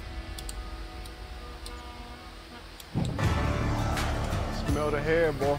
That one got you. I'm not out here for my daggum help. I'm here to make a living. You know what? We may do things different ways, all three of us, but we got the same goal at heart, making money and running this alcohol, don't we? Absolutely. Got to get this Moonshine run. We got to get it sold. I mean, I have no time to spare. Man, Digger. He's wanting his money, ain't he? You know. You better start padding his pocket. Well, as soon as that thing start padding, we're going to start padding. I'm going to start padding his pocket. We're doing all we can do right now, brother. Yeah, well. You paid him anything yet? He don't take pocket lint, but he's been looking at this chain real funny lately. Yeah. I ain't had the money to pay him. I got to put food on the table, you know.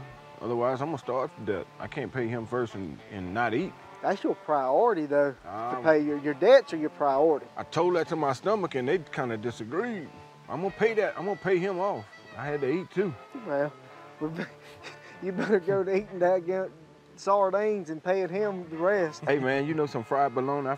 I found out about that fried bologna around here. Good, ain't it? Oh, my God. Yeah. Good eating? Yeah, Jerry took me on down to this lady down over there by that gas station.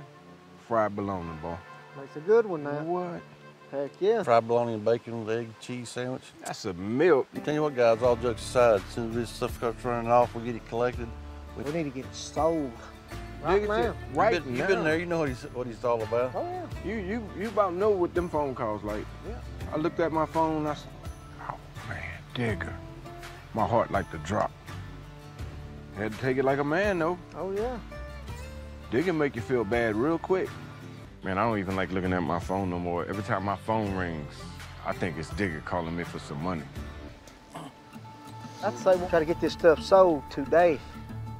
Everything should go good. I think we can afford to start calling some folks. So I'll tell you what, I know I've got a list. You've got a list too. And my buddy Kevin, he's in town. I'll give him a shout. I'm sure he's up to buying something. We're all three trying to make calls and texting people to see who can potentially want this alcohol. Whoever comes up first, I guess. Boys, we've got liquor right here. It's all right there. We get these heads pitched off, we'll taste it. Oh yeah, I'll pitch them heads. Hurry, hurry, we're losing alcohol. We'll wait on my guy. He'll wait on his guy. I feel like I'm on the stock market floor making a deal. I'm telling you. Well, we gotta do what we gotta do. Running some good liquor now. Tell you what, I'm about ready for a taste of that. Here's a moment of truth. What's she taste like? Tastes melony. Melony? I like the way that turned out. This liquor's top shelf. There's no doubt in my mind that we're not gonna have any trouble getting rid of it. You really get that cantaloupe on the front side, as it kind of starts to dry, you get that watermelon taste, and it's got real high. You can taste that cantaloupe up front and a good finish of all your other blends of melons together. You'll get it out of the woods, go temper it down to 100 proof good drinking, and hope and pray tell we get some customers to buy up. In Culpeper County, Virginia, after traveling to New York City to conduct hands-on research into a historic American liquor, Tim and Howard set a course to create Geneva, a juniper-infused spirit favored by America's most intoxicated president, Martin Van Buren. Evans Gates right there, Tim. I do enjoy being blessed to be having the opportunity to go to New York, but there's nothing like these daggone Virginia mountains, these backwoods. Yeah. Geneva, it's a mix between, whiskey and gin. Very popular in the Dutch American colonies.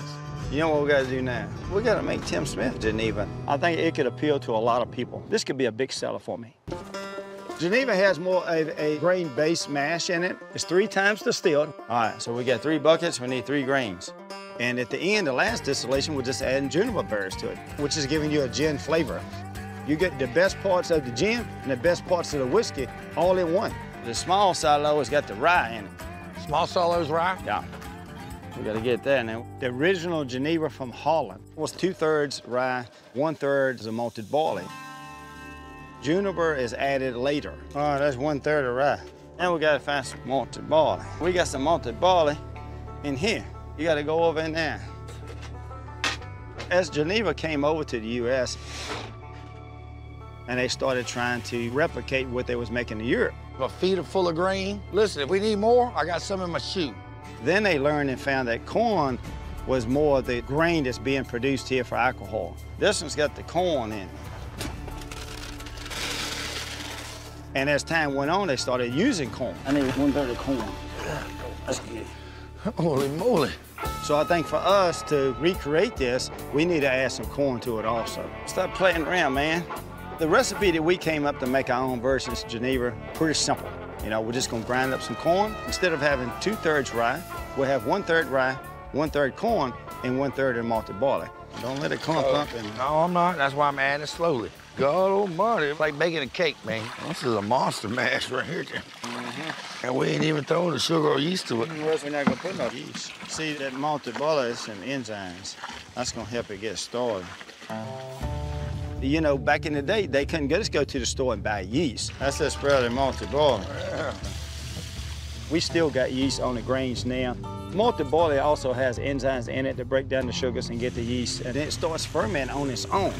So you think we should do this almost all natural? Just let the grains themselves influence the mash? Yeah. We're not gonna cook it. We're not gonna add no yeast to it. We're just gonna put it in cold water and let the magic happen. Hopefully we're gonna come close to the flavor that Martin Van Buren was drinking. I think we good, man. I think we are, buddy. Oh, what you doing, man? Down here checking on this mash. Oh, it's working. Yeah, it's working already. And that's all without yeast. This is a natural yeast. It's bubbling, it's working, it's running, just like you had put a pound of yeast in it. That's incredible right there. If you're happy with that, Tim, I'm proud to knock your socks off. Uh-oh, what happened now? I think you'll be thoroughly surprised at the berries I've got us, baby. Juniper berries. I found a tree that had plenty of berries. I pulled out my jar, look, Tim. Look what I got for you, buddy. Look at that. That's a jar full. That's all you said you needed. You think that's gonna work, ain't it? Well. You know, you expect some type of reaction there, right? You know, a little, good job, Howard. Instead, I see his face drop. They can't be green, but it ain't ripe yet. You ain't got nothing blue in here. You gotta have blue juniper. So all my activities were in vain. I give you an A for effort, I guess. The juniper burrs, they green as grass. You know, it's bitter, it's sour. It's kind of like having a green tomato versus a ripe red tomato. I don't know what kind of taste it will come out, but I know it's not what we want. But it's okay. I got a sauce.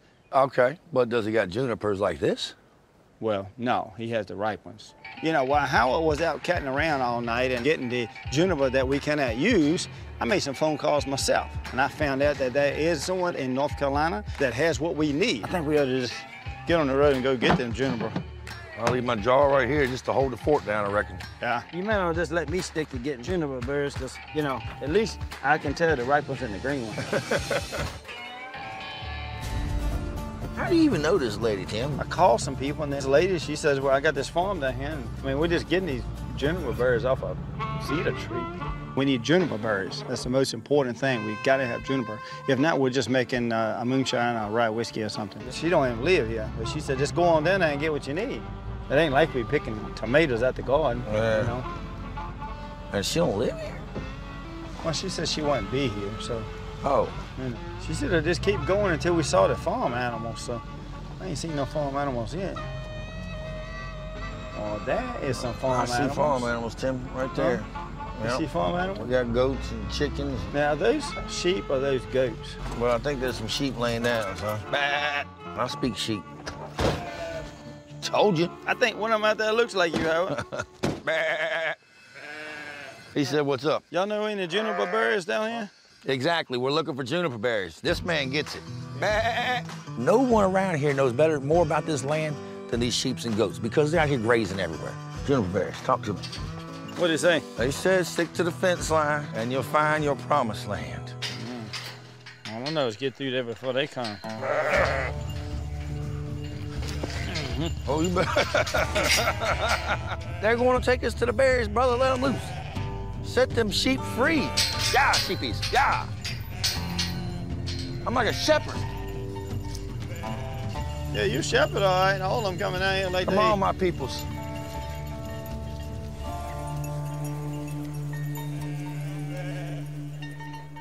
All right, Tim. Don't know if they're gonna lead us to the berries themselves, but... We gotta go over here next to the edge somewhere. There's no trees in the middle of the field. We gotta find cedar trees. These cedar trees, they are planted by birds. Birds eat these juniper berries, and they sit on a fence line or even a power line. He poops out the seed, it grows. This is where you find cedar trees on a fence line, a fence row, all along the highway, wherever there is a power line. We got berries for days, baby. You'll have to get the prime, premium juniper berry. Tim, I'm gonna show you how to do this. You come in here like so. You shake the berries off the tree. You know what I mean? Now, some of these are not as mature as others. That's one you gotta get. Can't just rake off all the green ones and think it's gonna taste okay. You just gotta be selective. We're a little bit early on picking them, and that's why you got some green, some blue. We gotta be picking the blue ones. One at a time. This whole thing, we got one right there. I didn't realize how patient you had to be with juniper berries. I mean, think about it, back in the 1600s when they was doing this, what else they have to do? There's 6 top shelf premium juniper berries. We're doing something special. We're recreating something that the Dutch came over in the 1600s, and we want to do it right. We want to do it special. Yes, we're going to put our twist on it, but the juniper berries, we're not going to twist this up. I don't want them to drink no sour Geneva.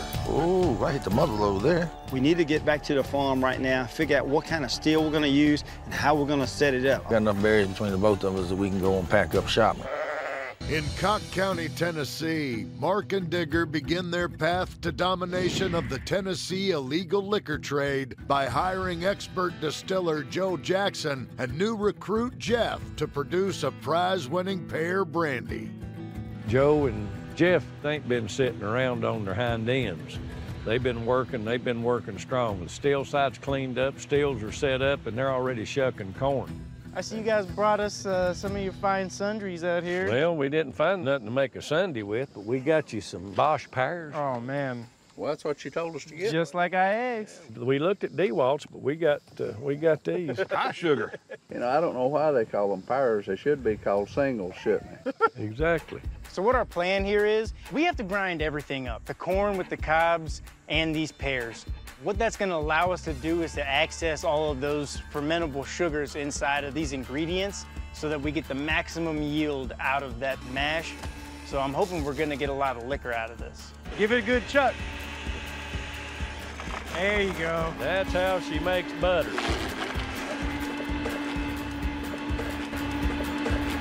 This Pear Mountain brandy using fresh sweet corn, that's something nobody's run, not even Joe. So at the end of the day, this new territory for everybody. I just hope it turns out well and we can get a market for it. That'd be good just to put in pie crust. That's some hot water, baby. That's when my grandmother used to churn butter. I got the hot water here. Lay it to it.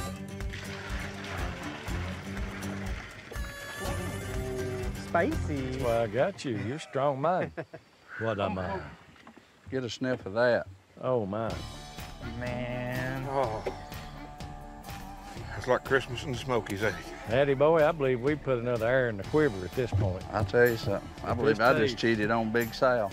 That means I get a bigger cut, right? No, so cutting means the same. That means we get a bigger And here, cut. let me go ahead and lay this out here for you. There are no company cars, and you pay your own tax. If I was a yeast, God, this is where I'd want to be. We've stuck around. We saw this first barrel of mash get built. I think it's going to be just fine. All it needs now is to kick off and get to working.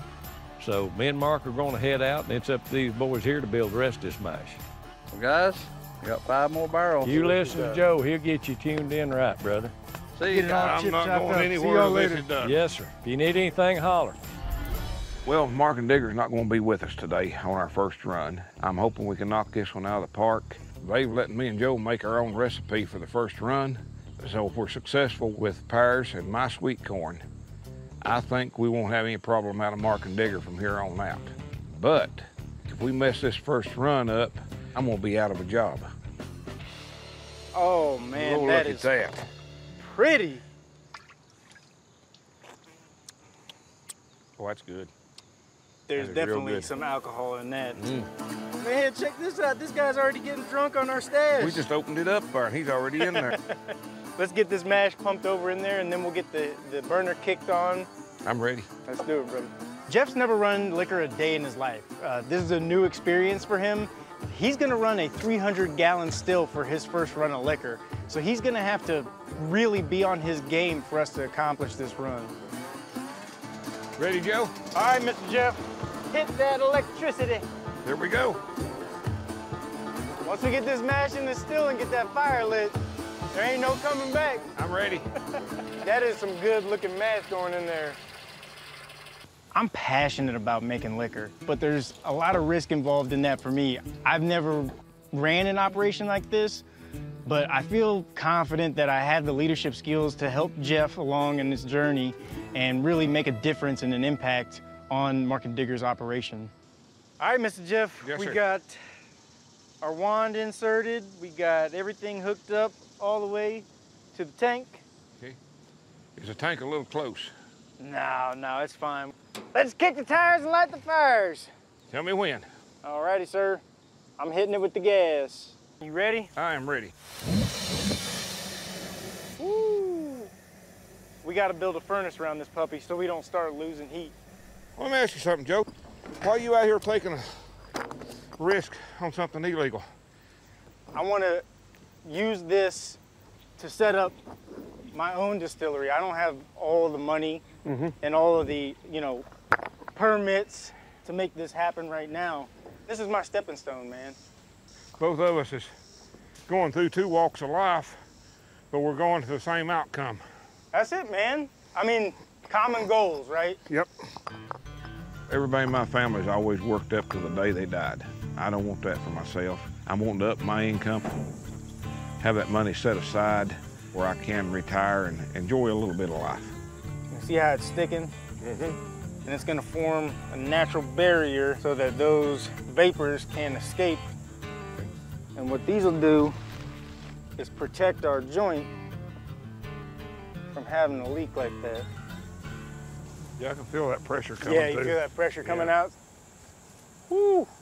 It is getting hot. We're hot all the way. Oh! Oh, we got liquor. We got liquor. We got liquor. We did it, brother. We got liquor. When can we start the drinking process? I've avoided making liquor the last 40, 50 years. But I'll tell you what, I've been bit by the bug. It's hard work, but it's fun to do. And I hope that when we get this finished product, it'll all be worth it. You get the first taste, brother. Give it a sip. Just a sip.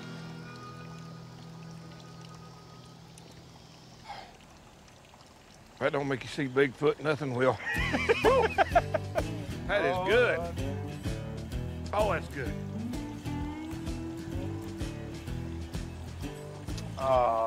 Jeffy Jeff, it is lights out. This pear and sweet corn has come together so well. I can't wait to just give that money jar to Mark and Digger and see their faces. You have graduated the High and Angry School of Liquorology, and we are ready to run, baby.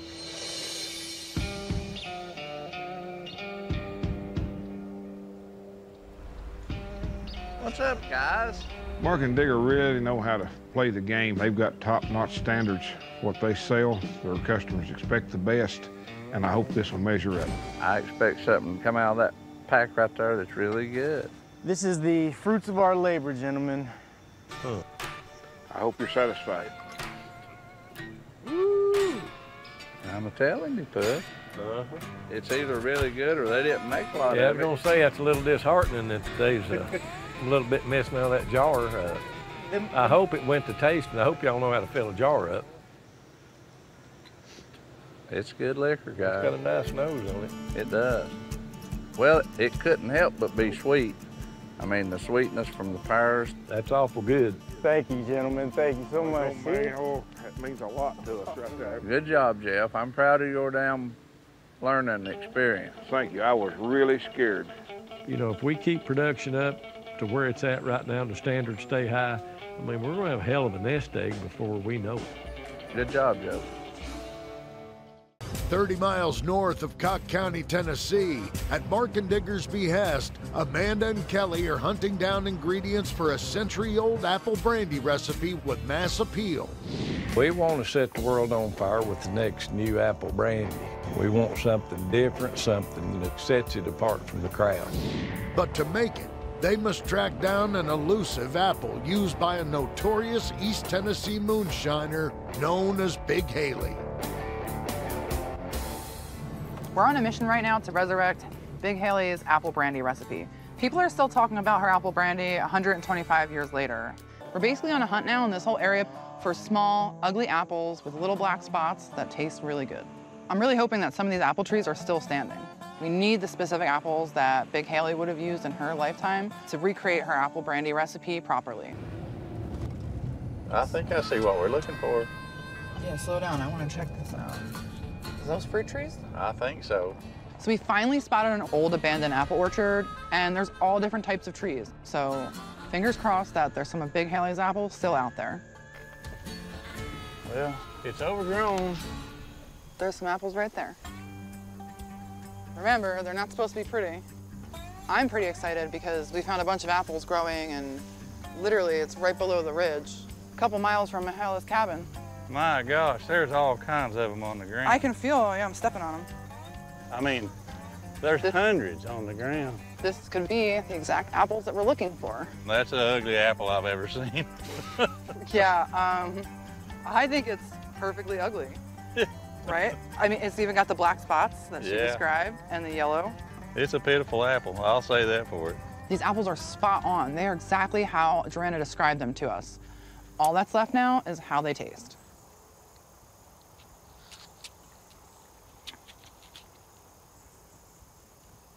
Damn. Really freaking good. That might be the best tasting apple I've ever had a bite of. I didn't expect that to be so good.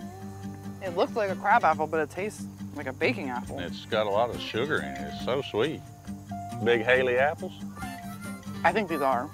I really do. We may have found the last of Big Haley's apple trees that exist, so this is a good find today. The process here to make this apple brandy is probably one of the simplest that we've ever done. We're literally just using water and apples to make an apple brandy. Kelly, have you ever used wild yeast before to make a mash? No. Never? Nope. I use some kind of bread yeast because it's readily available and easy. Back in the day, they wouldn't have had access to anything. They would have just had apples, wild yeast, and water. So we're gonna do everything exactly how Haley would have done it and see how it turns out. Yeah, I just wanna heat up a little bit of water. Get this like lukewarm 90 degrees or so, like body temperature. Body temperature? Yeah, I mean, this is try to like wake that yeast up a little bit that's on the apples. Wild yeasts live naturally in the environment, in the air, and it's kind of all over the place. So the idea is to make sort of a wild yeast starter by crushing up some of the really soft apples. These really soft apples probably have more yeast present on them because the yeast is consuming those apples and regenerating more yeast bodies. I'm not touching it. I'm gonna let you be in charge. That way if something goes wrong. Kelly, you're slacking. Look at these big pieces in here. Speed up, slow down, mash it harder. This is a really long process to make apple brandy. Haley had about 14 kids or so I'm sure she put them to work when she was crushing up all these apples. Is there a reason that we have to shred them? I mean, them being shredded helps us get all those sugars out of them because we're not really cooking the apples. Doing a cool mash-in will definitely benefit our flavor. In cooking the apples, you let off a lot of the aroma and the flavor that the apples have in them. It's building up. It's hot to right here now, so we're gonna have liquor before long. This has to be something that we can get a little extra bang for the buck with because that's the only reason they even want to get into the market is if they can sell a high-end apple brandy. I really, really hope that Big Haley's gonna look over us, give us her blessing, and let us make some good apple brandy. Gonna be running soon. I've brought Kelly on a wild goose chase. I've had Mark and Digger waiting all this time. I've really talked this recipe up, and if I don't come through, they're gonna be pretty salty with me. Nope, there it comes. We've got liquor. I'm gonna dial the flame way down because we want this to run slow, don't we? Yeah, turn it down a little bit. Kelly, we're gonna dump out a lot more heads on this run than we normally would with like the standard run-of-the-mill corn liquor. The fructose conversion plus that wild yeast is gonna make way more acetone. When I make apple brandy, we tend to produce more acetaldehydes, which are the heads.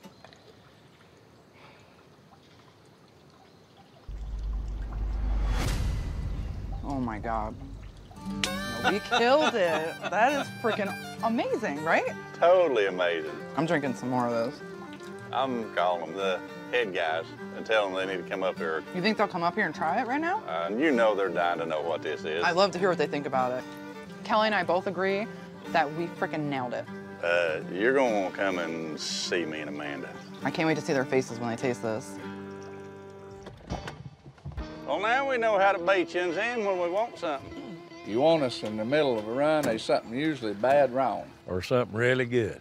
Show them, Amanda. Well, this is what I've been waiting for. I see a hint of happiness on your pretty little face, Amanda. You picked up on that, huh? I did. Well, there's Nat in there. That's a good sign. That's a damn good sign. Damn Nat don't want you liquor. Ain't no man going to, is he? You wouldn't want to. I'm telling you, that's a sweet jar right there. It's starting to pick up a lot of apple in that one. It's got a fine nose on it. Well, it gets down in the tails and we get her mixed together. You think it's good now? It's got way more apple flavor than regular apple brandy. Yeah, it's almost like it's got some of that syrup out of them canned apples on it. It's that good. This is outstanding liquor. And this is going to be the only run of it because there's no more of the apples. And with no sugar, it is very limited in the quantity that it makes. That's apple, Hell West, and Crooked, ain't it? This is a top shelf brandy, and it's going to bring a top shelf price. I'm going to sit over and watch a little more of this I'm get gonna run. look at the steel. Yeah, sir. I'm going to tell you something, Mander. I mean, Right down in the right yonder, You'll be laying over in them damn weeds. We still got a little work to do, so I haven't really tapped in too far into that yet, but I was pretty impressed with how that come off the still, just so smooth, like, couldn't believe it. I believe you're on to something. We're still running good. You know, usually, Puss, we ain't one just sit around and drink a damn jar of liquor like that. No, we're usually over there humping it out.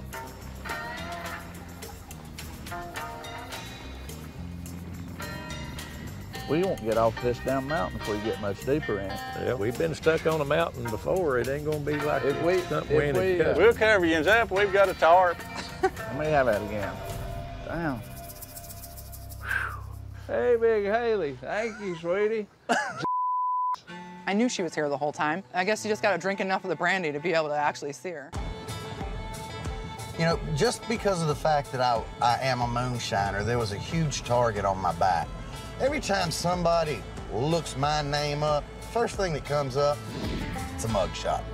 I want to change that and get home distilling legal. And that's something that can carry on for future generations. My great-great-great-grandchildren will have something to be proud of. So right now, I have made it to Charleston, West Virginia, the capital, to go see Delegate Doug Smith. He's trying to put forth a home distillation bill. I really think Doug can be the guy to give me the information and the ammunition that I need to go right across the border in my home state of Virginia and get home distillation legal there.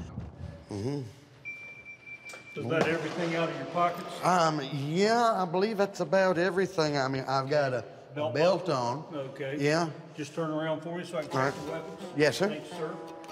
All right. Get your cash. Well, you know, I thought it might come in handy. I am here to see a politician, you know. Okay, perfect. I mean, a lot of cash. It usually comes in handy, I mean, right? Yeah. I mean, I'm new to this. I don't know how it works. Hopefully, I leave with it in my pocket. You go. All right. If you asked me 10 years ago, do you see yourself in a Capitol building trying to get a home distillation bill passed, I'd have told you the only way I see myself in a Capitol building was for a capital offense. Boy, I tell you what, this sure does look like an official building. I must actually really be in the Capitol. I'll have to say I've never been in a building quite like this before. I've been in plenty of courtrooms and plenty of courthouses that look like pretty stately buildings, but this has got them all topped. You know, for me, this bill goes beyond just moonshine in itself. It's almost a heritage and legacy bill.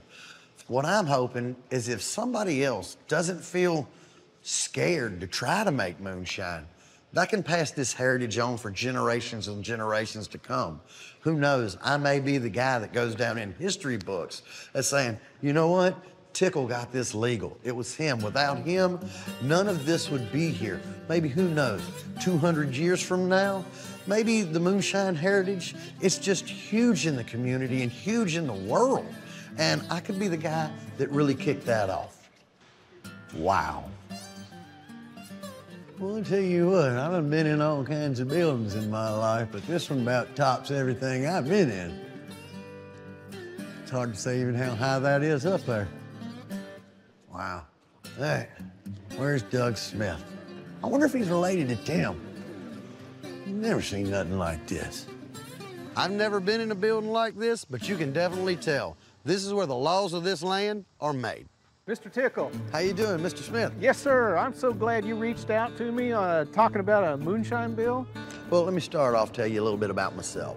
I'm actually a moonshiner. I just think it's a shame that, you know, in my line of work, we've really got to hide in the woods and really be hunted down, you know. And I read about what you're doing here in West Virginia with your bill about trying to get home distillation legal.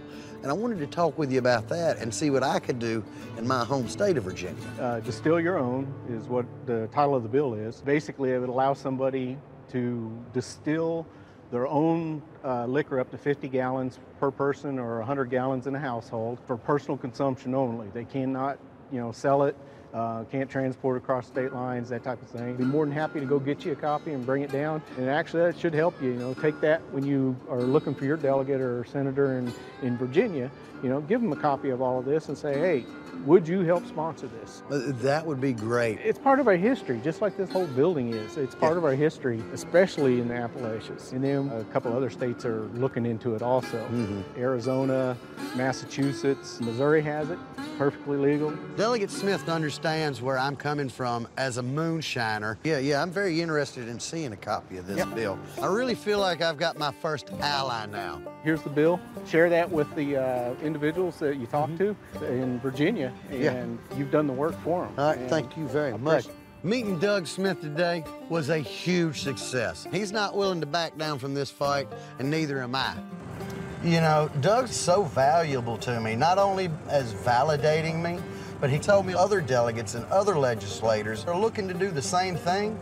I'm ready to hit the road, I'm ready to keep moving forward, and I'm ready to make sure that in the state of Virginia, and even any other state that wants to pass this, we're gonna get home distillation, and it's gonna be legal.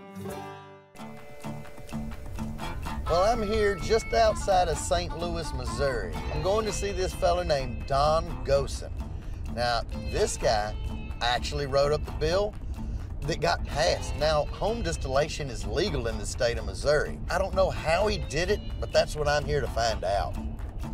He cares about the craft so much. He's done moved way past the home distillation stage. He's actually got a legal distillery open now. I'm meeting Don here at Copper Mule Distillery. This is a family farm that goes back so many generations. I'm super excited to meet this guy. I'm definitely in the right place. Hey, Don, how's it going? Hey, Tickle, how are you? Welcome to Copper Mule. Oh, yeah, I tell you what, I knew I was in the right place. I could smell the barrels of whiskey. I see you love old stills. Absolutely. We've got about 100 stills on the property. We're putting together a collection. Where do you even come across something like this? An old copper washing machine.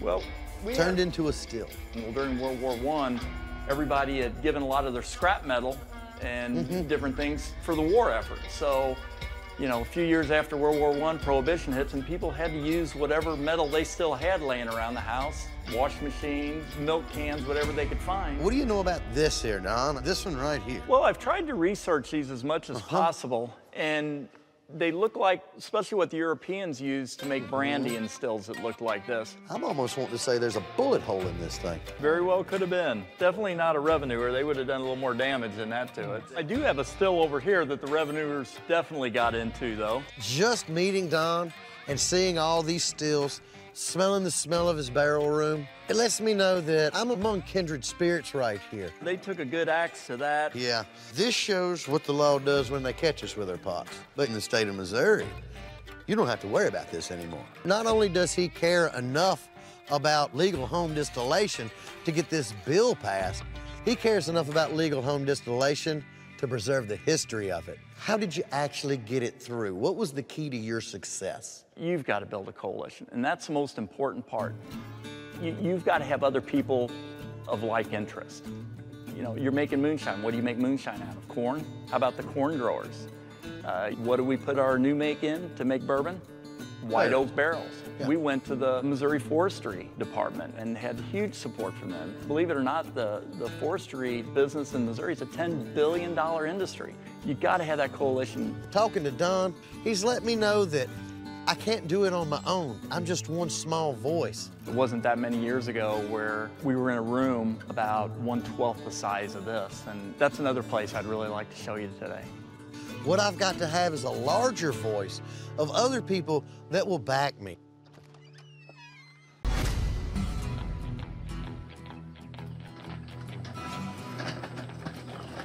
Henry and Kenny are gone, Tickle's gone, everybody's gone. I've been cooped up for a long damn time. While Henry's off on this run and Tickle's off politicking, the last thing that Josh is gonna do is just sit here in this wheelchair with his thumb in his. We got a water problem we gotta fix, and I just wanna get the job done and prove to the guys that I'm still here and show that I still got some worth. During our peach run, we had a little bit of an issue. We didn't have enough water flow to keep our worm cool. Henry's got a ram pump right here in the shed, but there's a huge hornet's nest up there. Can't get to the pump until we get rid of the bees. I don't know if this will fit me or not, maybe. I'm gonna go get the ram pump, kill some bees, install the ram pump, and when they come back, we're gonna have water. The only thing is, with my history with stinging insects, I'm really not looking forward to this. Right on the face. Yeah, get you. Damn, they're pissed. Woo! Ow! Ow! Ow! Ow! but I can't let the past get in the way. I gotta go in that building, get that pump, and right now I can't run. So the stinging might be worse than normal, who knows, but we're gonna go for it anyway. I am the bee killer. I'm sure I'm gonna be all right, but I am allergic to bees.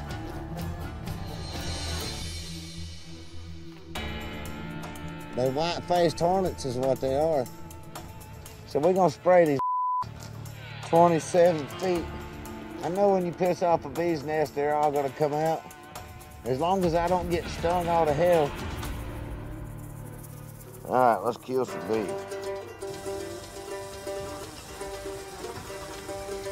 They are pissed. Oh, they're coming out there now. That thing was full of bees.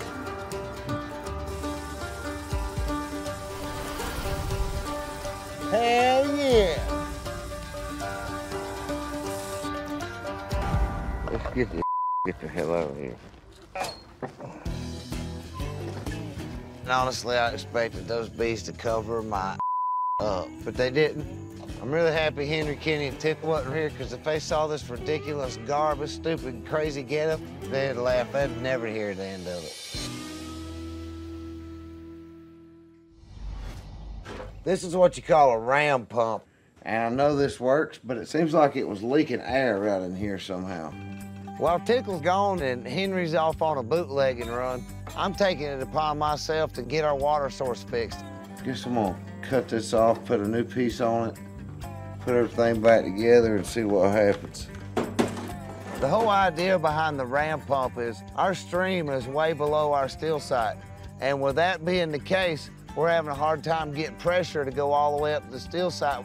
So what we gotta do is take a ram pump, which creates more pressure to the line, which makes you able to push water up the hill. Once it fills up, it builds up pressure, and when it gets to a certain place, it kicks back out, and then it overflows until it catches. I know I can fix the pump and make it work. My real worry was, am I gonna be able to crawl down to the creek or not? Am I gonna be able to get down to the water? I know it sounds crazy because I've done made a run of liquor and I've done been down there, but at the same time, my world's a little different than it was. When you can walk, can talk, wipe your own rear end, you don't really think about it. It's just took for granted. It's just part of life. But when you can't, what a pain in the it is. This thing looks like it's supposed to. It looks as good as it can. It's watertight. Now the question is, am I gonna be able to get to the creek and actually hook this thing up? That's the real question.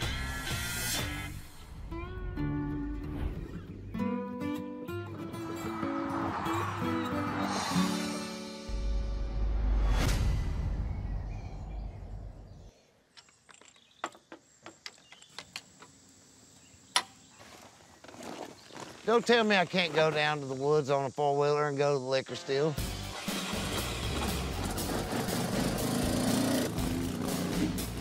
Don't tell me I can't do it, because that's the first thing that I'm gonna do. Ow, God, that hurt.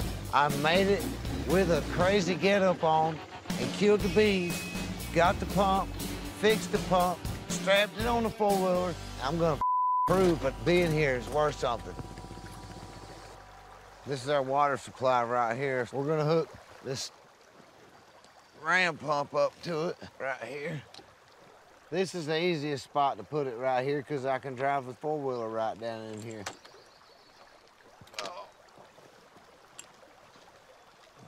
We're gonna put that bad boy in the creek right there.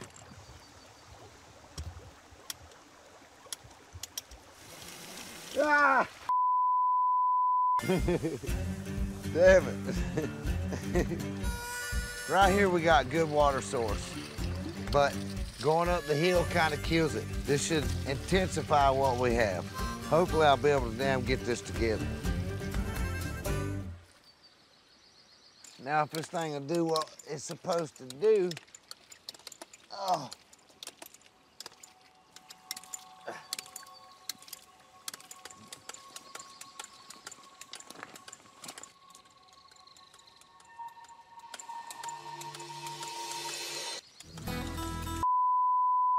That's what I'm talking about.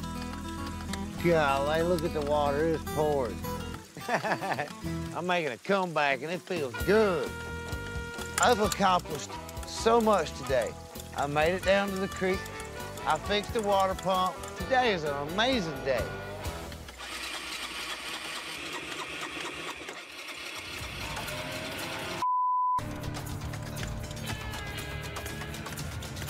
I don't know why this thing is cranking, and then it's gonna kill the battery if I keep on.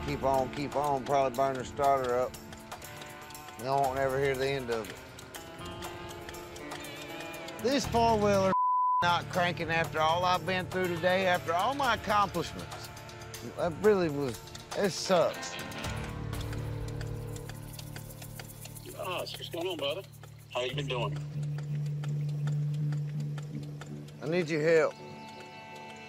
What do you mean? I'm stuck, and I need you guys to come and get me. Stuck? Where you stuck at, man? I'm in our site. Say that again. You what? I'm in our site. At our site? Yeah. By yourself. Get the what the hell? My God, man. Please just come get me. All right. Damn. Thank you. I was gonna be able to say, I told you so. Instead, they're gonna be able to say, I told you so, because no matter how much I was able to accomplish today, I still can't walk back from the creek. Our stuff don't stand out in here any more than anything else. Ain't nothing to say this is liquor. We don't write it on here. Nor will I. Nor will I. You know, there ain't no reason for anybody to suspect nothing here. No. This is perfect. I mean, we had to get it out of the headquarters, though. Yeah, that was... I mean, that's stupid to start with. This is a place where nobody would think twice about it. The owner of this warehouse, he's a dear, dear friend, and he loads and unloads all of the trucks himself. So, you know, we're kind of like hiding in plain sight. I'm excited about our first big sale in down West Tennessee. I am too. There's probably a few jars of ours made its way down there in the past. This is the first bona fide run that we're sending from East Tennessee to West Tennessee. You know, Bees, he's on it. He's done found a buyer that he knows and trusts in West Tennessee, and we're selling it at a little discount rate just to try to entice the buyer, you know, and show him what a good product we have. Look how pretty and clear. That's a nice jar of liquor. That looks just like corn liquor to me. There's some feel good in that too, Puss. There's some feel bad the next morning too. If you get too deep in it, yeah. I love it. Now, whatever we do, Bees don't get to taste it before he leaves here with it. Or during or after. All right, during or after. He better get his hind end on here. Yeah, it's that time. Because he ought to be there. We get him loaded up, it'll take 30 minutes to load him up. Yep. 9 hours later, he ought to do 9 hours, no sweat, obeying all the speed limits and traffic laws. I mean, running the speed limit, he should be there in 6.5 hours. Give him a couple of times for pee breaks, one for a poop. That's ample enough time. Killer Bees has got our first big load going out of here. We got 48 boxes of liquor headed west to Memphis, and that's where we want to get into.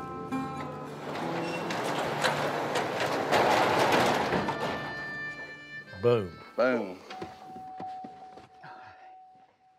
Beasley. Yeah, hey, buddy. Hey, brother.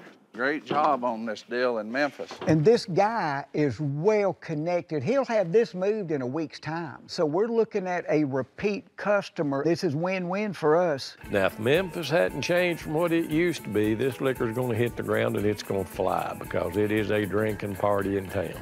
And this is what's gonna pull us on over the top. This is where our liquor's gonna get into the market and sell. Maybe we'll even have to put a little production together down there. So as soon as y'all get that loaded up. You ain't gonna get nobody to load it for you here, you're gonna load it. You know what, that's what I love about you guys. We let you know, get in there. He's just japing you. Oh, you think I don't know that? Get up in there and get loading. All right, let's do it, man. I'm itching to get this done. See, watch what I do here. It's like a choo-choo train, Bees. Every time one comes in, it's choo-choo. Woo-woo! Killer Bees has sold a lot of high-dollar liquor for us in the past. And although he can run a still and he does make fine liquor, he's much more efficient as a bootlegger. He's traveled everywhere doing his comedy gig. Wherever he has shows, he has customers. All right. We're down to the short roads here. Last one. Okay, Fro. All right. Next time I talk to you guys, I'll be counting money. You should be there giving you plenty of pee stops, 8 hours. So. Okay. Bees has got an 8-hour drive best he can do, so he's got to get on down the road in a safe manner and get this liquor delivered. All right, see y'all in a little bit. Load of money. Be careful. All right, brother, thanks.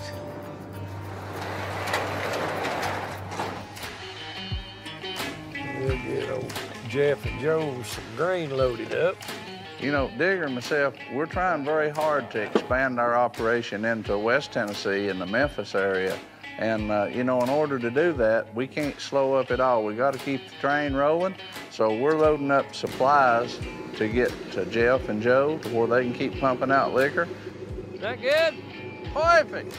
And we got Bees loaded up with a load of liquor. He's more than likely to Memphis with it now. So, you know, things are looking good for us.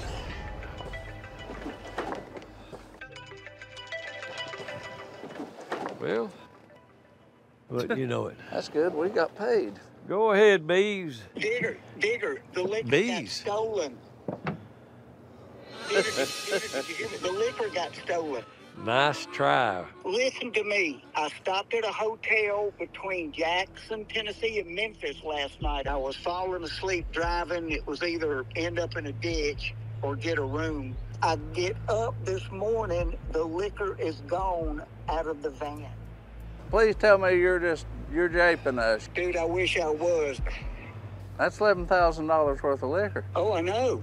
I mean, you ain't seen anybody skulking around you? I have no idea if somebody was following me. I've been so keyed on watching traffic and not speeding and not being in the wrong lane. And you know, end to end with Interstate 40, cargo theft has always been a big thing. So, you know, when Bees left this liquor unattended, it just made it wide open game. He's right off the interstate, people just circling through looking for anything, walking around looking for anything. But for me, I don't know whether this was just bad luck on Bees' part or if this was a targeted theft. Call your buyer and tell them it's gonna be a day and a half, 2 days late, but you're gonna get there.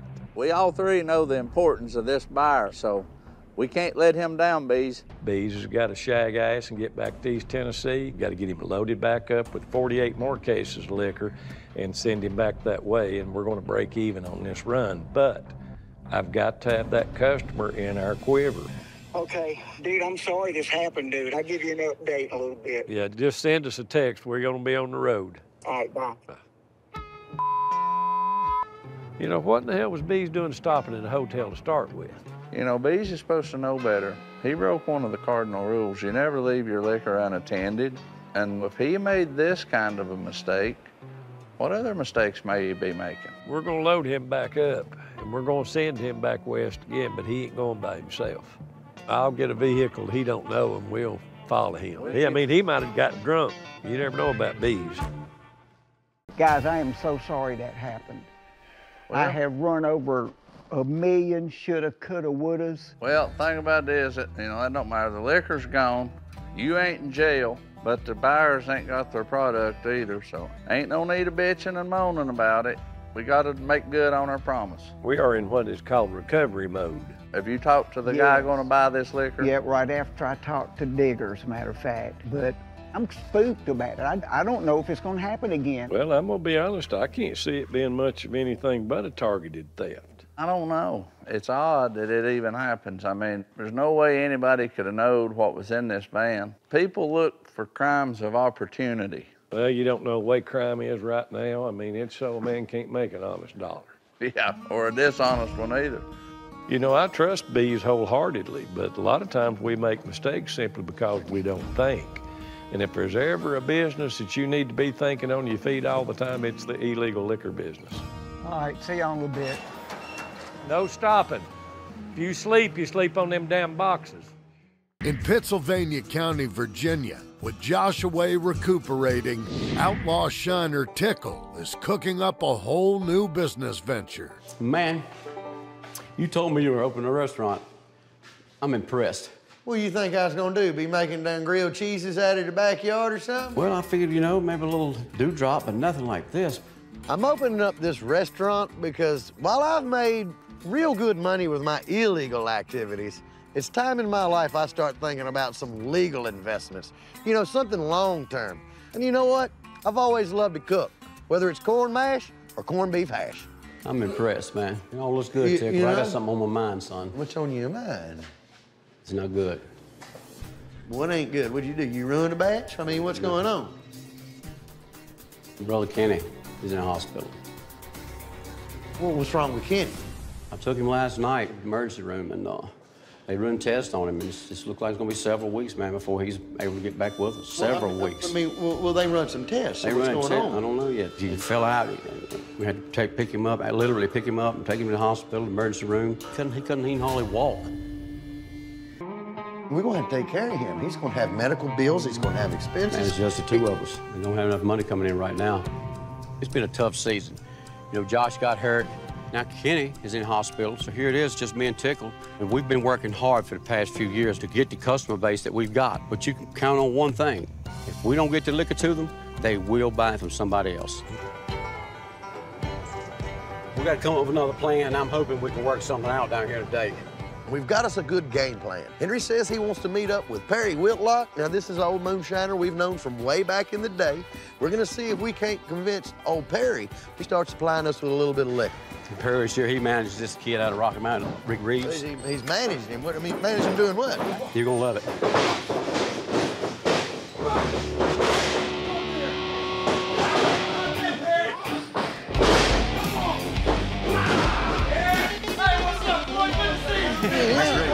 That's Rick. Yeah. All right. You remember Perry over there? Yeah, I remember Perry.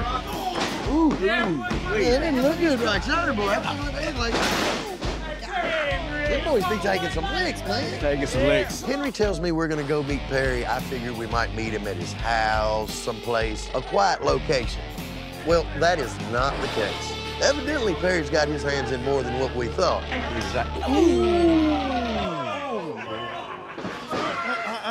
Oh, that's right. Perry got his ass. That's what he get. You gonna get up in the ring? Go ahead, Henry. I'll bet $20 on it. 20? If it takes 1,000, get me out of the hospital. That's right.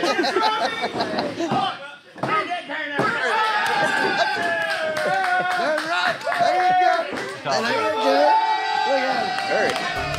Perry, we've been friends for years and years and years, and here in Franklin County, we've always had a Moonshiners code with the other Moonshiners in the area. If they need liquor, they can call us up. If we've got extra liquor, we'll give it to them. That way, everybody can keep their customers, and we take care of each other like that. What was that you grabbed a man and jerked his feet off him under him like Hey, that? talking junk about the country, boys.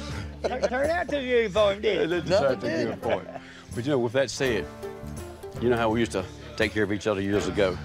It's gotten to the point where we need some liquor, man. We got more customers than what we can supply. We could handle probably 100 cases a week for the next several months. So can you put us at the top of the list? Well, I can probably find it. Old times, eh?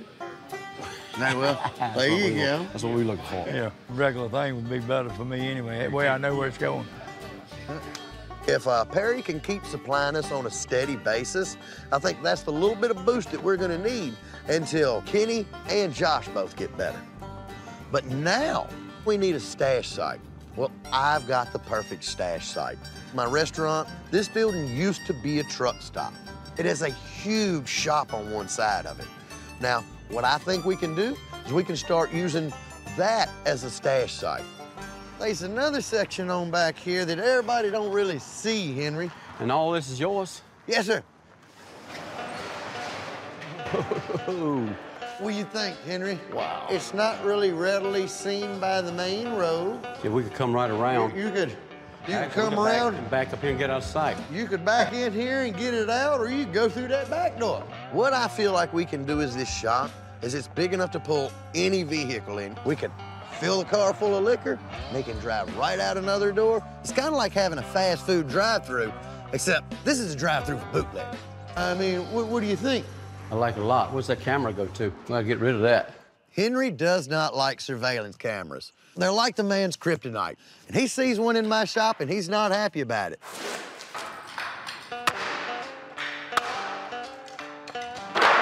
Taken care of, boss man. There you go. Ain't no camera on your wall no damn more. You're crazy. All right. Yeah, all right. We're ready to roll then. You know, for a stash site, you can't get it much better than this. They're getting it better. I believe that's old Perry right yonder. Over around about, on around. You know, with Kenny being in the hospital and Josh being in the state of injury he's in, still in recovery, we've got more customers than we can supply the orders for. But keep on, keep on. We've got to deal with Perry that every couple of days he's going to bring us a load of liquor. I just brought you like 20 just for this time anyway. All right, that'll do right yonder, Perry. That will do. You keep bringing loads like this and we're going to have us a good time together, you know it? That's exactly what I'm here for. This couldn't be working out better. Truck fits right in here. There's plenty of room to unload this liquor. Nobody can see what we're doing. I think this is going to work out perfect.